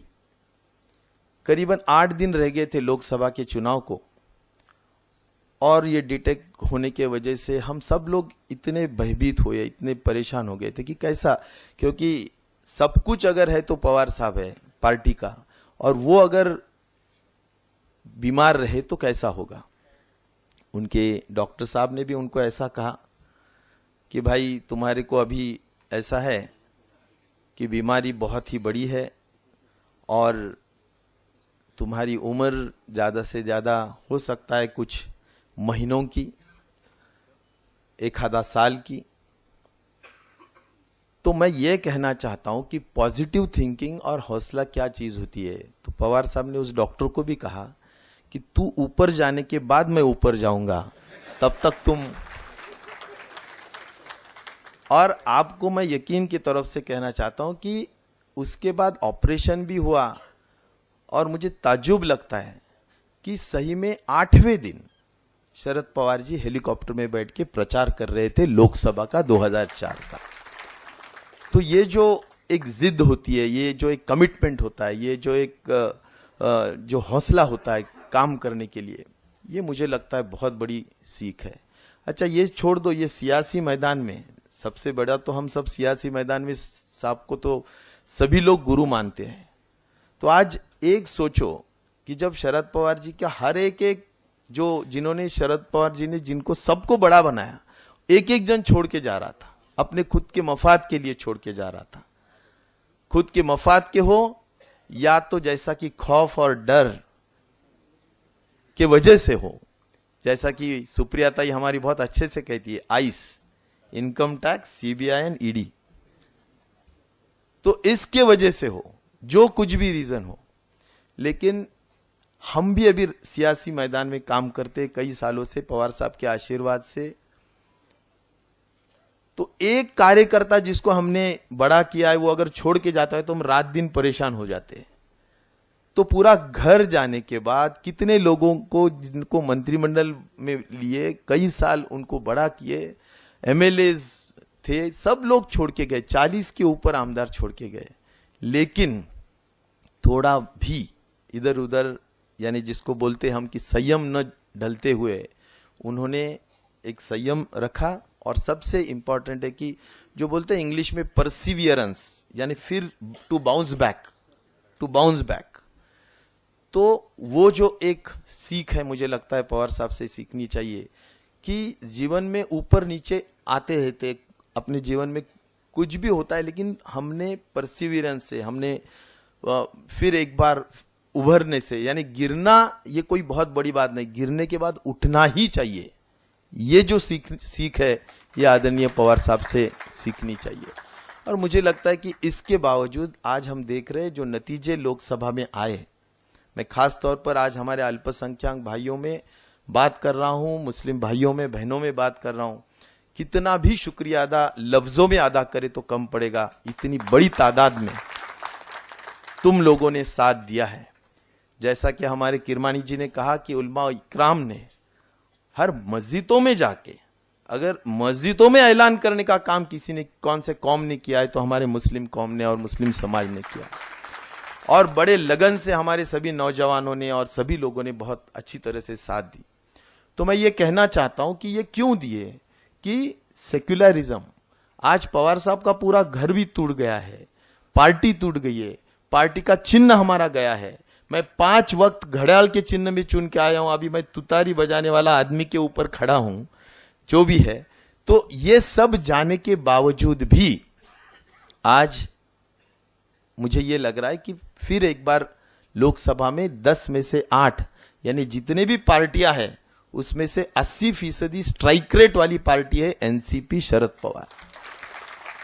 तो मैं ये कहना चाहता हूं कि पार्टी और घर और सब कुछ टूटने के बावजूद भी वो वहीं पर है। वो किस वजह से है? तो मैं एक ही कहना चाहता हूं, एक विचार है, वो विचार से तड़जोड़ नहीं करना चाहते, और वो विचार है सेक्युलरिज्म का विचार, सबको लेके चलने का विचार, शाहू फुले अंबेडकर का विचार। और इसलिए इंसानियत हो, सब समता का विचार हो, यह विचार उनके कार्य में सबसे, उसकी अहमियत सबसे ज्यादा है। मैं बहुत ज्यादा लंबी तकरीर यहां करना नहीं चाहूंगा, मैं इतना ही कहना चाहूंगा क्योंकि यहां पर छात्र बड़े पैमाने पे है। हम जो भी नए नए इनोवेशंस हो रहे हैं, या तालीम के मैदान में जो जो भी तरक्कियां हो रही है, इनोवेशंस हो रहे हैं, वो सभी हमारे को नहीं पता होगा। हम यहाँ पर जो हम उम्र वाले या जो नए छात्र यहाँ पर उपस्थित है उनको भी नहीं पता होगा, लेकिन शरद पवार जी को 100% पता है। मैं आपको दावे के साथ कहता हूं कि उनकी जो भी बारामती की इंस्टीट्यूट है, मैं जाके देख के आया हूं, वहां पर आर्टिफिशियल इंटेलिजेंस भी पढ़ाया जाता है, और वहां पर मशीन लर्निंग भी पढ़ाई जाती है। यानी आप सोच सकते हैं कि जो नॉलेज अभी तक बहुत बड़े पैमाने पर वहां पर सभी लोगों में नहीं हुआ है, लेकिन उनकी इंस्टीट्यूट्स में ये दूर की सोच रखते हुए ये काम हो रहा है। तो कई लोगों ने बहुत अच्छी तरह से कहा कि किसान और इंसान, ये उनके जीवन की बहुत ज्यादा अहमियत रखने का काम उन्होंने इन बातों पे 100% किया है। हम इतना ही चाहेंगे कि उनके विचारों पे चलते आए हुए हम उनके जो भी चेले हैं हम बोलेंगे, तो उनका रिजर्वेशन का मुद्दा हो, जो 5% हमने दिए थे, हम उस कमेटी के मेंबर थे, फौजिया खान, हम सब लोग मेंबर थे। जब मुस्लिम को 5% रिजर्वेशन दिए, उसमें हम खुशनसीब है कि हम उसमें भी मेंबर थे, और मैं उस टाइम उच्च व शिक्षा तंत्र शिक्षण का मंत्री था। तो ये भी हमने किया है। मौलाना अबुल कलाम आजाद के नाम से जो महामंडल आया है वो भी उनका ही विचार है। और सभी लोगों को साथ, मैंने तो पॉलिटेक्निक कॉलेजेस जो है जालना में हो, औरंगाबाद में हो, यहाँ पर जो यानी मेन स्ट्रीम से हमारा माइनॉरिटी का समाज आगे नहीं जा सकता है, गवर्नमेंट के कॉलेजेस में नहीं जा सकता, इसलिए सेकंड ब्रांच उसको क्या बोलते हैं कि यानी एक special batch exclusively for Muslim students हमने खोल रखी थी, मैं जब उच्च शिक्षण मंत्री था, और उसके बहुत अच्छी तरह से आज हम उसके फल खा रहे हैं, क्योंकि इसका मतलब है कि बहुत बड़े पैमाने पर डिप्लोमा पास हुए हमारे छात्र हमारे को नजर आ रहे हैं। तो कई ऐसे तालीम के मैदान में भी हमने माइनॉरिटीज के लिए काम कर सके। इसकी वजह है कि पवार साहब की जो सीख है, वो सीख हमारे को इस तरीके से आगे जो काम करने की ताकत देती है। इसलिए पवार साहब के ऊपर मैं इतना ही कहूंगा कि एक बहुत अच्छा शेर है कि जो हमारे को बहुत प्रेरणा देता है कि तकदीर के साथ तकदीर भी जरूरी है। तकदीर यानी हम जो खुद बनाते हैं वो, तो उसके लिए शेर पेश करता हूं। खुदी को कर बुलंद इतना, खुदी को कर बुलंद इतना कि हर तकदीर से पहले खुदा बंदे से खुद पूछे, बता तेरी रजा क्या है। ये शेर सही माने आदरणीय शरद पवार जी के ऊपर लागू होता है। और आज का जो माहौल हम देख रहे हैं उसके ऊपर मैं ये चाहता हूं कि हम सभी लोग बंधुभाव से, भाईचारे से, अमन से, शांति से हमारी सोसाइटी में रहे। इसलिए भी एक मैं शेर यहां पर कहकर मेरी बात खत्म करता हूं। शायर कहते हैं, ये मैकदा उन्हीं का है, ये मैकदा उन्हीं का है जो बाहम कदम कदम चले। ये मैकदा उन्हीं का है जो बाहम कदम कदम चले। हमारे साथ तुम चलो, तुम्हारे साथ हम चले। हमारे साथ तुम चलो, तुम्हारे साथ हम चले। ना तुमसे दूर हम चले, ना हमसे दूर तुम चलो। ना तुमसे दूर हम चले, ना हमसे दूर तुम चलो। ये दोस्ती का वक्त है, मिला के चंद कदम चले। ये दोस्ती का वक्त है, मिला के चंद कदम चले। भाइयों बहनों, बहुत बहुत शुक्रिया। और खास तौर पर इस ट्रांसलेशन के लिए हमारे सभी माइनॉरिटीज के लोगों को आदरणीय पवार साहब का जीवन चरित्र और उनकी खूबियां ध्यान में आने के लिए या समझने के लिए जो ट्रांसलेशन किया गया है, उसके लिए सभी लोगों का मैं धन्यवाद देता हूं। धन्यवाद। जय हिंद, जय महाराष्ट्र। बहुत बहुत शुक्रिया जनाब राजेश टोपे साहब। आपने कहा कि पार्टी टूट गई और हमारा सिंबल चेंज हुआ, उससे कुछ फर्क नहीं पड़ता। शरद पवार साहब जहां भी खड़े हो गए वही एक अंजुमन है। निशानियां, सिंबल, उनके लिए कोई फर्क नहीं पड़ता।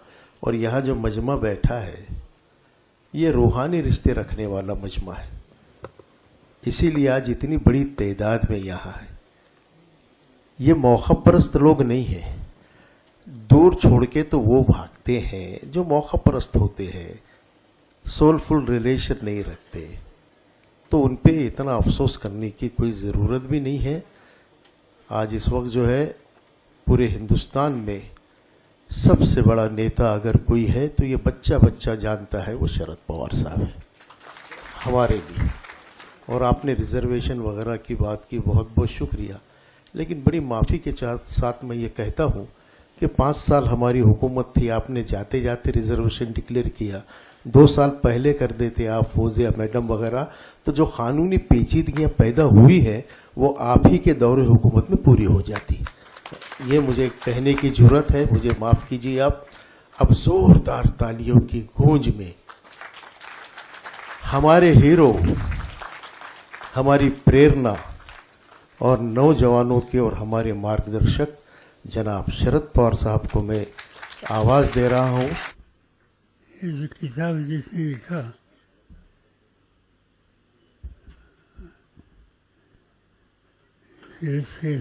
चौहान, डॉक्टर अब्दुल फारूकी,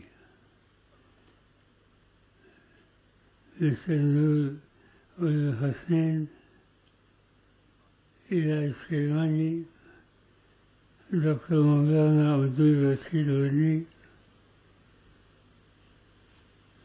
हम सब के साथी बाबुल कलम, राजेश टोपे, जयसिंहराव गायकवाड़, फंदुल कांगड़े, महेंद्र भाइयों, मुझे माफ़ करिए, मेरा गला ठीक नहीं कुछ दिनों से। 10 दिन पहले श्री साहब जी मुंबई में आए थे। उन्होंने बताया कि कुछ नए किताब लिखे बाबा साहेब अम्बेडकर के बारे में, और इस देश में कई क्षेत्र में जिन्होंने बहुत योगदान देश के लिए किया, ऐसे लोगों के बारे में कोई 3-4 किताबें लिखी है। आपको औरंगाबाद आना पड़ेगा और इसका विमोचन करना पड़ेगा। मैंने उनको हाँ बोला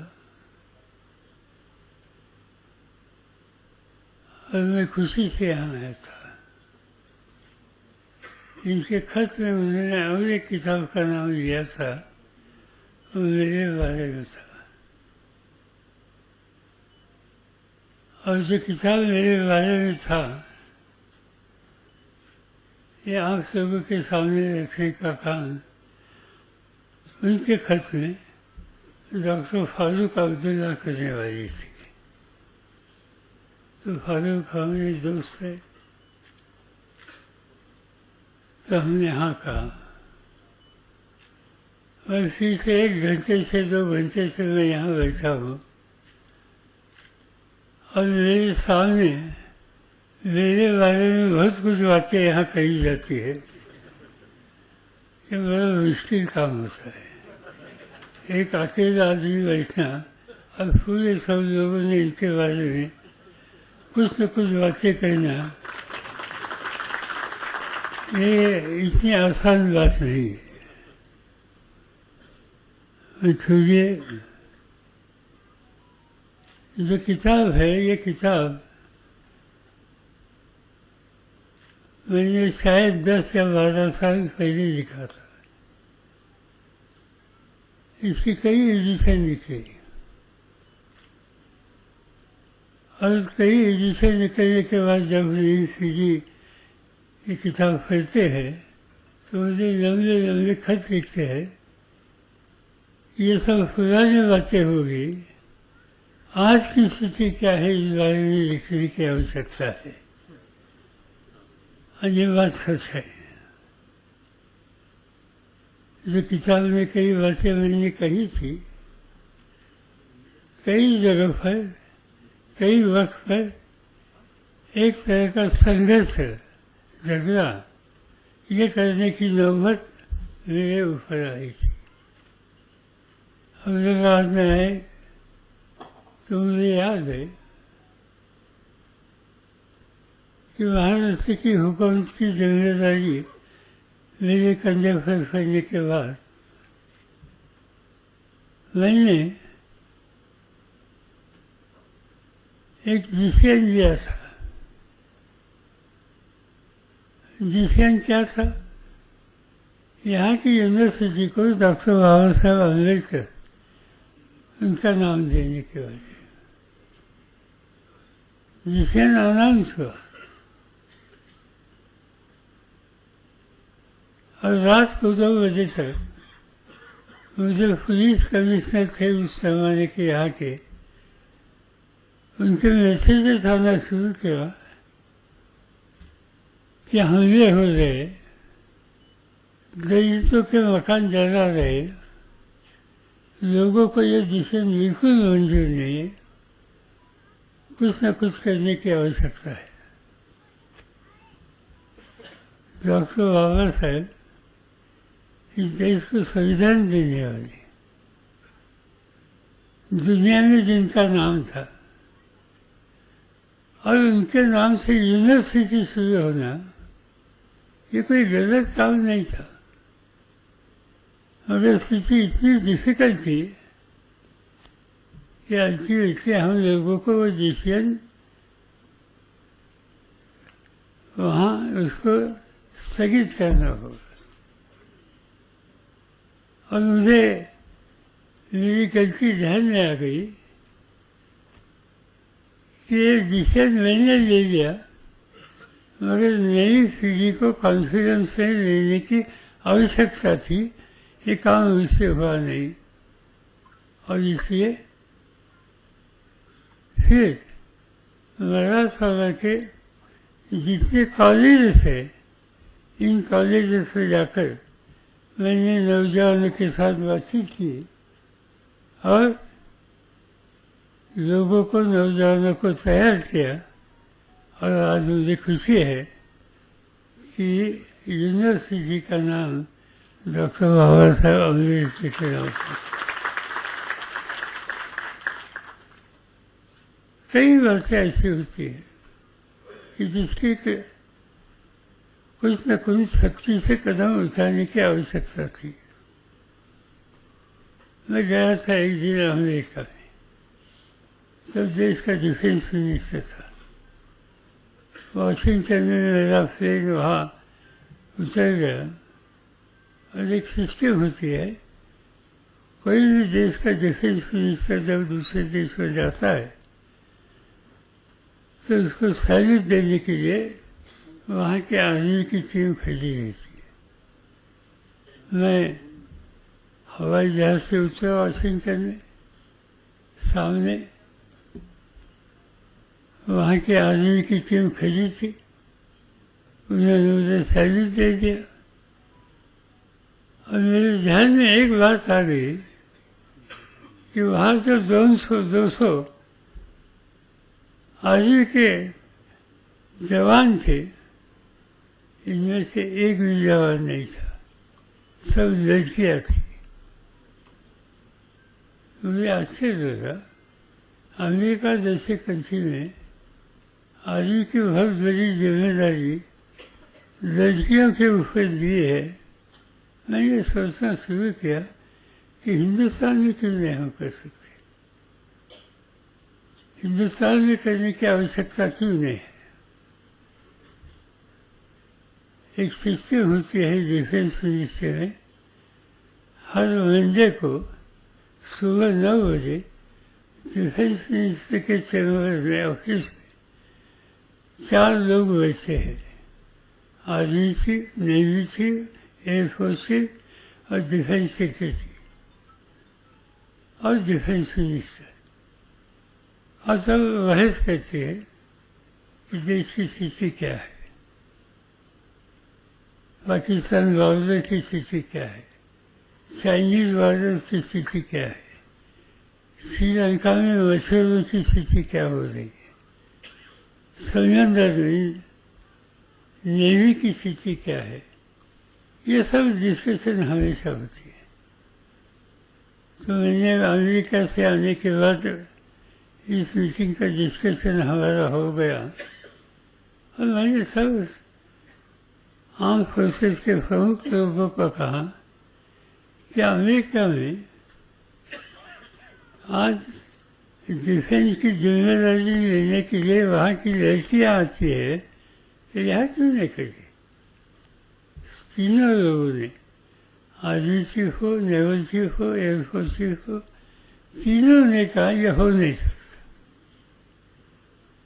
लड़कियाँ ये काम कर नहीं सकती। मैंने बोला ठीक है, आप सोचो, एकदम नाम मत बोलो। और 1 महीने के बाद फिर यही सब्जेक्ट मैंने निकाला। ये सभी का स्वभाव वही था। फिर मैंने और 1 महीना उनको दे दिया और वो सब्जेक्ट मैंने वहाँ उनके सामने रखा, तो तीनों का जवाब वही था। तो मैंने बाद में कहा कि देश की जनता ने डिफेंस मिनिस्ट्री की जिम्मेदारी मेरे कंधे पर दी है, डिसीजन लेना ये मेरा अधिकार है और जो डिसीजन मैं लूँगा देश के हितों की रक्षा करने के लिए, इसके अमल करना आपका फर्ज है। ये मेरा डिसीजन है। आज से Indian army, Indian navy, Indian air force वहाँ लड़कियों को मौका देना चाहिए। और शायद आपको याद होगा 26 जनवरी की परेड जो दिल्ली में होती है, आजकल इस परेड की लीडरशिप लड़कियों पर होती है। और दूसरा एक बात है, लोगों को ज़्यादा मालूम नहीं, ऐसी बात है कि हमारा एयरफोर्स जो है, इसका एक्सीडेंट रेट थोड़ा ज़्यादा है कई देशों से।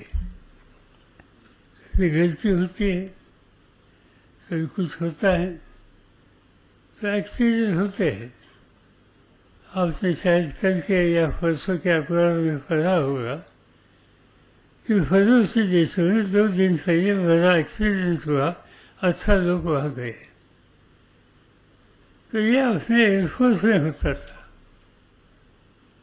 जब मेरी डिफेंस मिनिस्टर छोड़कर मुझे यहाँ आना पड़ा, महाराष्ट्र में चीफ मिनिस्टर की जिम्मेदारी लेने के लिए 2 साल के बाद ऐसे मुझे एयरफोर्स चीफ जो थे वो मिलने के लिए आए थे। मैंने पूछा उनको, लड़कियों को मौका दे दिया तो इसका असर क्या हो गया, एक्सीडेंट रेट के बारे में क्या स्थिति? उन्होंने कहा कि एक्सीडेंट रेट लड़कियों के ऊपर जिम्मेदारी देने के बाद बहुत नीचे आ गया। लड़कियों को ये काम दिया, एक्सीडेंट कम हुए। मैंने पूछा ये क्यों हो गया, कैसे हुआ? मुझे लड़कियों की एक आदत है बचपन से, जो काम उनको देते हुए वो समझदारी से करते। समझो उनको सब्जी काटने का काम दिया और उनका ध्यान दूसरे समझ रहेगा तो इनके फिंगर पर कुछ न कुछ हो जाएगा, शायद खून बाहर आ सकती है। और इसलिए जो काम उनको दिया है वो छोड़कर दूसरा काम लड़कियाँ कभी करती हैं। और लड़के की एक आदत है, उनको जो काम बताया वो छोड़कर उनकी नज़र दूसरी तरफ ज़्यादा होती है और इससे ये स्थिति फायदा होती है। बाकी बात छोड़िए, मगर महिलाओं को आरक्षण देने का काम हमने जब किया तो शुरू में लोग नाराज थे, मगर आज मैं देखता हूँ कि कई क्षेत्र में आज इस देश की लड़कियाँ, हमारी बहनें, हमारी माँ, चाहे वो जिम्मेदारी समझदारी से लेकर देश को एक तरक्की के रास्ते पर लेने के लिए अच्छी मेहनत करते हैं। और एक बात से, एक समय मेरे ऊपर एक संकट आया था। आप जानते हैं अपने राज्य में गणपति फेस्टिवल, गणेश उत्सव बड़े पैमाने पर होता है। और जब गणपति की जब उत्सव होता है तब गणपति विसर्जित करने का एक दिन होता है। और वो दिन चाहे होम मिनिस्टर हो या चीफ मिनिस्टर हो या डिफेंस वरिष्ठ अधिकारी हो, वो कभी सो नहीं सकते आराम से। आखिरी गणेश जब तक जाते नहीं तब तक। और उस दिन मैं सीएम था, आखिरी दिन था, मेरा ध्यान था पूरे महाराष्ट्र के सभी राज्यों के सभी जिलों में। और मेरे पास इंटीमेशन आई मधुबनी में कुछ न कुछ गणेश के जो मंदिर होते हैं ना, 1, 2, 3, 4, 5, इनमें आपस में झगड़ा था, मेरा मंदिर आगे जाएगा या तुम्हारा जाएगा, और इससे वहाँ फजूल नहीं झगड़ा था।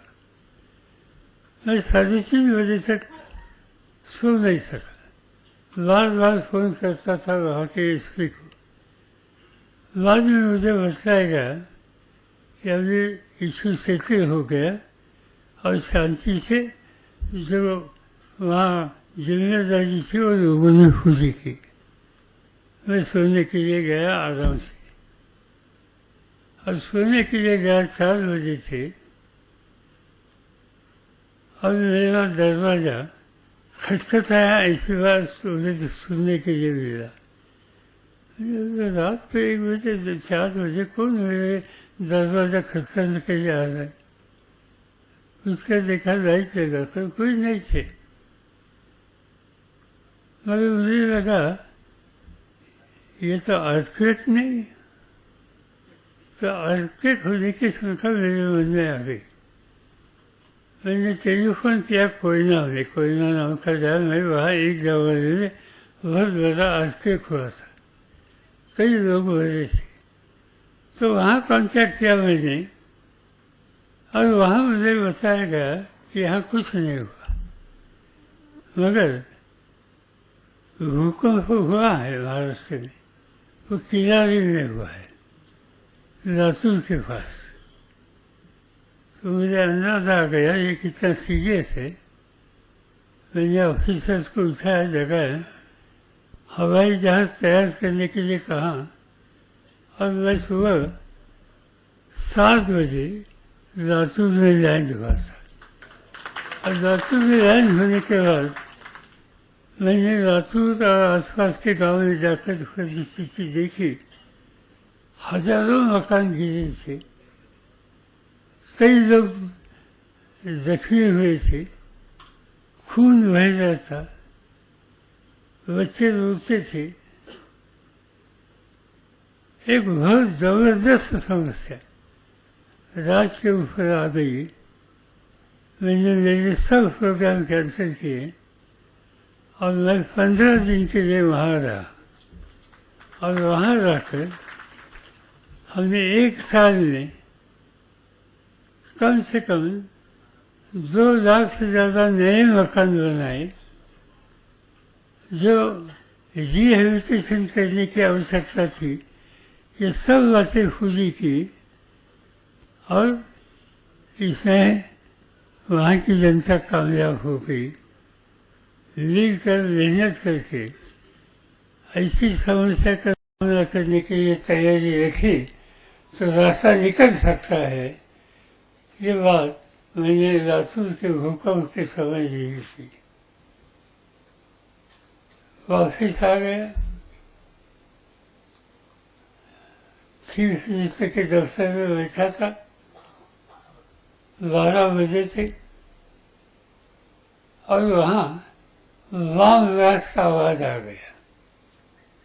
वाम राज का आवाज़ आने के बाद वो सीएम की चैम्बर है, वहाँ से एक फर्राम पर वो राज का आवाज़ आया था। वहाँ एयर इंडिया का दफ्तर था। तो आवाज़ सुनने के बाद मैं तुरंत वहाँ गया और देखा क्या चीज़ है। तो मुझे पक्का मेरे ध्यान में बात आ गई, यहाँ कोई ना कोई एक्सप्लोजन हुआ है। इससे पहले मैं देश का डिफेंस मिनिस्टर था और मुझे ये मालूम था कि यहाँ किसका इस्तेमाल किया गया है। एक RGX नाम का एक प्रोडक्ट तैयार होता है, बड़ा डेंजरस होता है। इस देश में एक ही जगह पर फायदा होती है, पूना के पास एक डिफेंस मिनिस्ट्री की फैक्ट्री है इसमें, और दूसरी जगह थी कराची में, वहाँ इसका प्रोडक्शन होता था। मैंने पूना की डिफेंस यूनिट जो इसको कॉन्टैक्ट किया कि आज इसका प्रोडक्शन कितना किया है, कब से किया है। वहाँ के स्टाफ ने मुझे कहा पिछले 1.5 साल से यहाँ RGX होता नहीं। तो मुझे पता लगा यहाँ RGX होता नहीं। एयर इंडिया बिल्डिंग के पास RGX का इस्तेमाल किया गया है, तो कहाँ से आ सकता है। तो मुझे आशंका लगी कि ये कराची से आ सकता है। और बाद में पता लगा कि और 10 जगह पर ऐसे शोध हुई थी और सभी जगह पर वही RGX यूज किया था और वो RGX कराची में बनता था।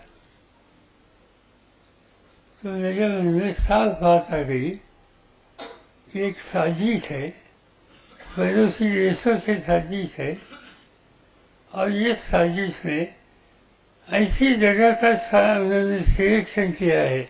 Air India building, Ganesh ji का मंदिर, तीसरा पासपोर्ट ऑफिस, चौथा गवर्नमेंट के और 2-3 ऑफिसेस।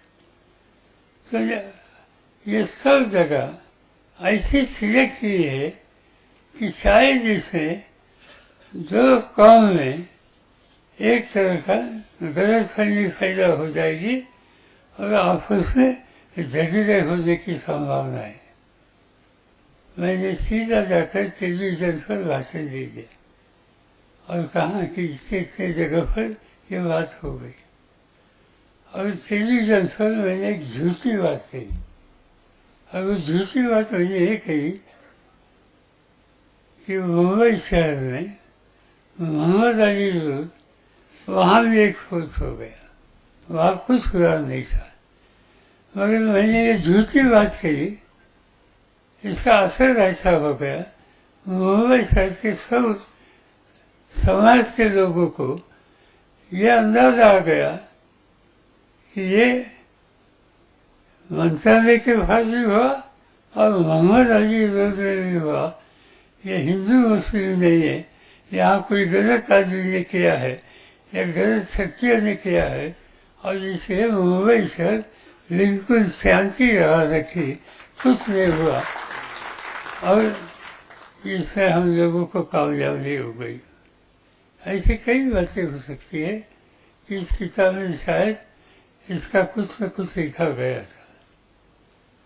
आज महाराष्ट्र 2 सेक्टर में आगे गया है। एक चीनी का उत्पादन देश में अपना 2 नंबर है, और दूसरा बागवानी। एक जमाना ऐसा था, मेरे पास एग्रीकल्चर मिनिस्ट्री की जिम्मेदारी 10 साल थी, तो मैंने ध्यान दे दिया इस काम पर ज़्यादा। जैसे मैंने राष्ट्रपति भवन में जाकर शपथ ले ली एग्रीकल्चर मिनिस्टर की, घर में वापस आ गया, पहली फाइल सामने आ गई, और एग्रीकल्चर सेक्रेटरी फाइल लेके सामने आ गए। मैंने देखा फाइल में क्या है। फाइल में लिखा था, देश का अनाज का स्टॉक 3 महीने का है, इसमें जल्दी से जल्दी इम्पोर्ट करने की आवश्यकता है, और इम्पोर्ट नहीं करेंगे, विदेश से नहीं लाएंगे, तो 3 महीने के बाद इस देश में भूखमारी होगी। मैं दुखी था। हिंदुस्तान एग्रीकल्चर कंट्री, और अनाज की समस्या हल करने के लिए अमेरिका से अनाज मांगने की जरूरत मेरे ऊपर आ गई। ये बात ठीक नहीं, कोई चॉइस नहीं था, हमने इम्पोर्ट किया, मगर इस चैलेंज मैंने स्वीकार किया। और 2 साल के बाद देश की स्थिति बदली। देश की स्थिति ऐसी बदली, किसानों को अच्छी कीमत दे दी, अच्छा सीड दे दिया, नई इसमें जो इन्वेस्ट करके इसमें काम करने वाले साइंटिस्ट थे, उनको इनकरेज किया, और उनको इनकरेज करके उनको पूरी ताकत देकर एग्रीकल्चर प्रोडक्शन कैसा बढ़ेगा इस पर ध्यान दे दिया। और स्थिति बदली कि जो देश विदेश से अनाज लाता था, वो देश दुनिया का 2 नंबर का एक्सपोर्टर बना। और आज चाहे गेहूँ हो, चाहे चावल हो, चाहे चीनी हो, आज दुनिया में 1 या 2 नंबर का उत्पादन करने वाला देश भारत है। और ये हो गया, इसमें कामयाबी हुई। बागवानी, एक जमाना ऐसा था, किसी ने ऑरेंज खरीदा या दूसरा फल खरीदा, तो फलों से पूछते थे घर में कोई बीमार है। जब कोई बीमार होता था तब फल खरीदने की एक आदत हम लोगों को थी, और हमने हॉर्टिकल्चर मिशन नाम की एक ऑर्गेनाइजेशन शुरू की। यहाँ से शुरू की, औरंगाबाद से, औरंगाबाद और जालना, वो 2 एरिया में आता हूँ। मौसमी को क्या कहते हैं? मौसमी, वहाँ बड़ी अच्छी खेती थी मौसमी की। और वो देखने के बाद यहाँ हो सकता है तो पूरे स्टेट में क्यों नहीं हो सकता। अब बाद में देश में क्यों नहीं हो सकता? देश की जिम्मेदारी मेरे कंधे से। और आज दुनिया में बागवानी आइटम के बारे में हिंदुस्तान का नंबर दूसरा है। इतना बड़ा प्रोडक्शन आज हम लोगों ने किया। किसानों ने मेहनत, उनके पसीना की अच्छी कीमत, ये देने के बाद क्या परिवर्तन हो सकता है, ये देश में हम लोगों ने देखा। किसानों ने ये फायदा उसे की थी। और इसके कई बातें ऐसी है कि ये किताबें आई है, नई बातें लिखने की सूचना कई साथियों देती है। आज देश की स्थिति बदली है। यहाँ चुनाव की बात की गई, क्या स्थिति थी? 4 महीने पहले, 5 महीने पहले जब चुनाव की परिस्थिति थी कि देश के प्रधानमंत्री, उनके साथी क्या बातें लोगों के सामने रखते थे? वो रखते थे, कई ऐसी बातें रखते थे कि देश के हितों की रक्षा इसमें होती नहीं थी। कई उनके साथियों ने कई जगह पर, हेगड़े नाम का उनका साथी था, पार्लियामेंट का मेंबर, उन्होंने बंगलोर में कहा कि हमें 400 सीट चाहिए क्योंकि हमें परिवर्तन करना है संविधान में। इस संविधान में बदलाव करना हो तो नरेंद्र मोदी जी के हाथ में 400 से ज़्यादा सीट की आवश्यकता है। ये बात उन्होंने कही थी। उनके कई साथियों ने ऐसी की थी।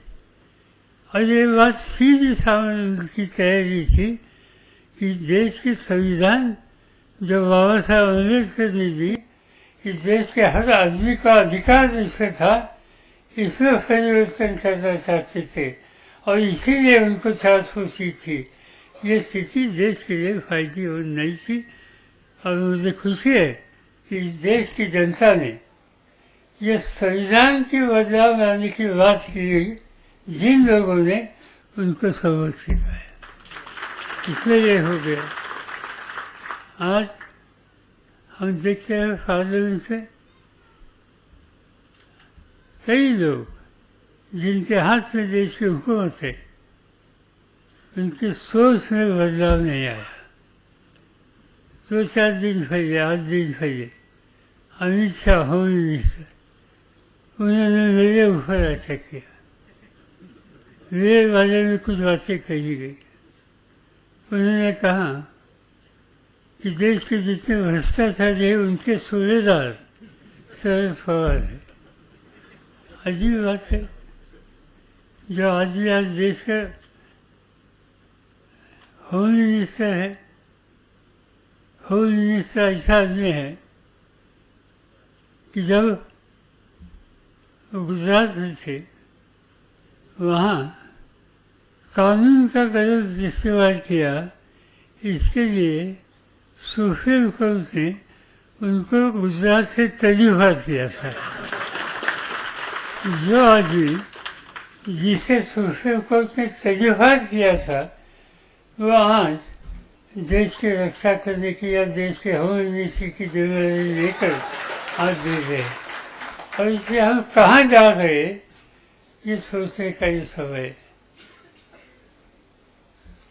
आज जिस तरह से इन लोगों के हाथ में हुकूमत है, ये कदम उठा रहे, मुझे लगता है कि हम लोगों को हमेशा सोचना होगा, ध्यान देना होगा, नहीं तो इस देश को गलत रास्ते भर देने का काम आज के हुकूमत में बैठे वाले लोग 100% करेंगे। और इन सब बारे में हम लोगों को ध्यान देना होगा।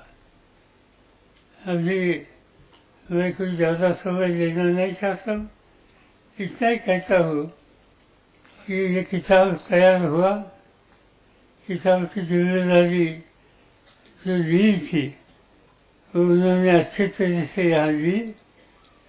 और जिस बारे में आपसे कई किताब के बारे में बातें, चाहे शेर साहब चौहान हो, बाकी साथियों से सुनी, इसमें कोई सुधार करने की आवश्यकता है। नई स्थिति फायदा जो हुई है वो लिखने की आवश्यकता है। मैं इतना ही कहना चाहता हूँ कि शेषावधि चौहान और उनके साथियों के साथ बैठकर इसमें जो कोई सुधार करने की आवश्यकता हम जरूर करेंगे। मुझे खुशी है कि अन्य भाषा में इसका ट्रांसलेशन हुआ है। आज उर्दू में हुआ। मैं तो उर्दू पढ़ नहीं सकता मगर उर्दू समझ सकता हूँ और इसलिए कम से कम समझने वाले भाषा में ये किताब यहाँ आ गया और जिसकी जिम्मेदारी जो हमारे साथियों ने ली थी इन सभी को मैं धन्यवाद दिलाना चाहता हूँ। एक ही बात जाते जाते तोहफे जी को कहना चाहता हूँ। तोहफे जी ने यह कहा कि हम शरद पवार की उंगली पकड़ कर आए हैं। ये स्टेटमेंट मैं बिल्कुल मानता नहीं हूँ, क्योंकि एक दिन नरेंद्र मोदी ने एक स्पीच में ऐसा कहा था कि शरद पवार की उंगली पकड़कर मैं राजनीति में आया।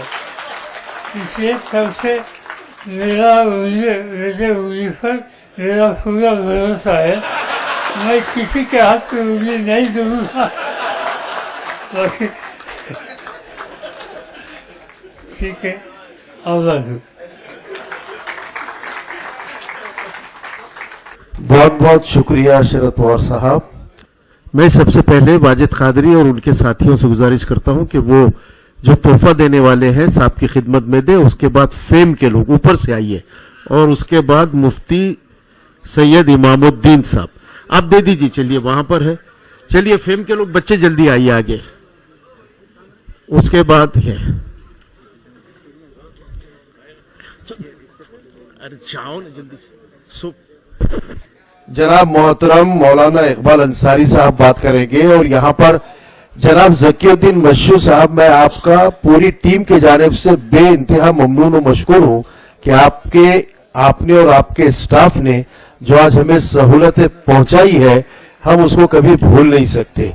जोरदार तालियां मशहूर जी के लिए। चलिए बच्चों जल्दी से एक तस्वीर लो भाई बच्चों की है।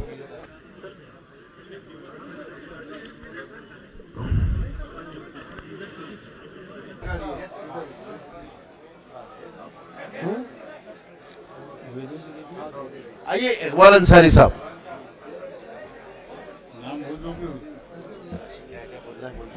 चौहान साहब आपको 2 मिनट बात के लिए अपने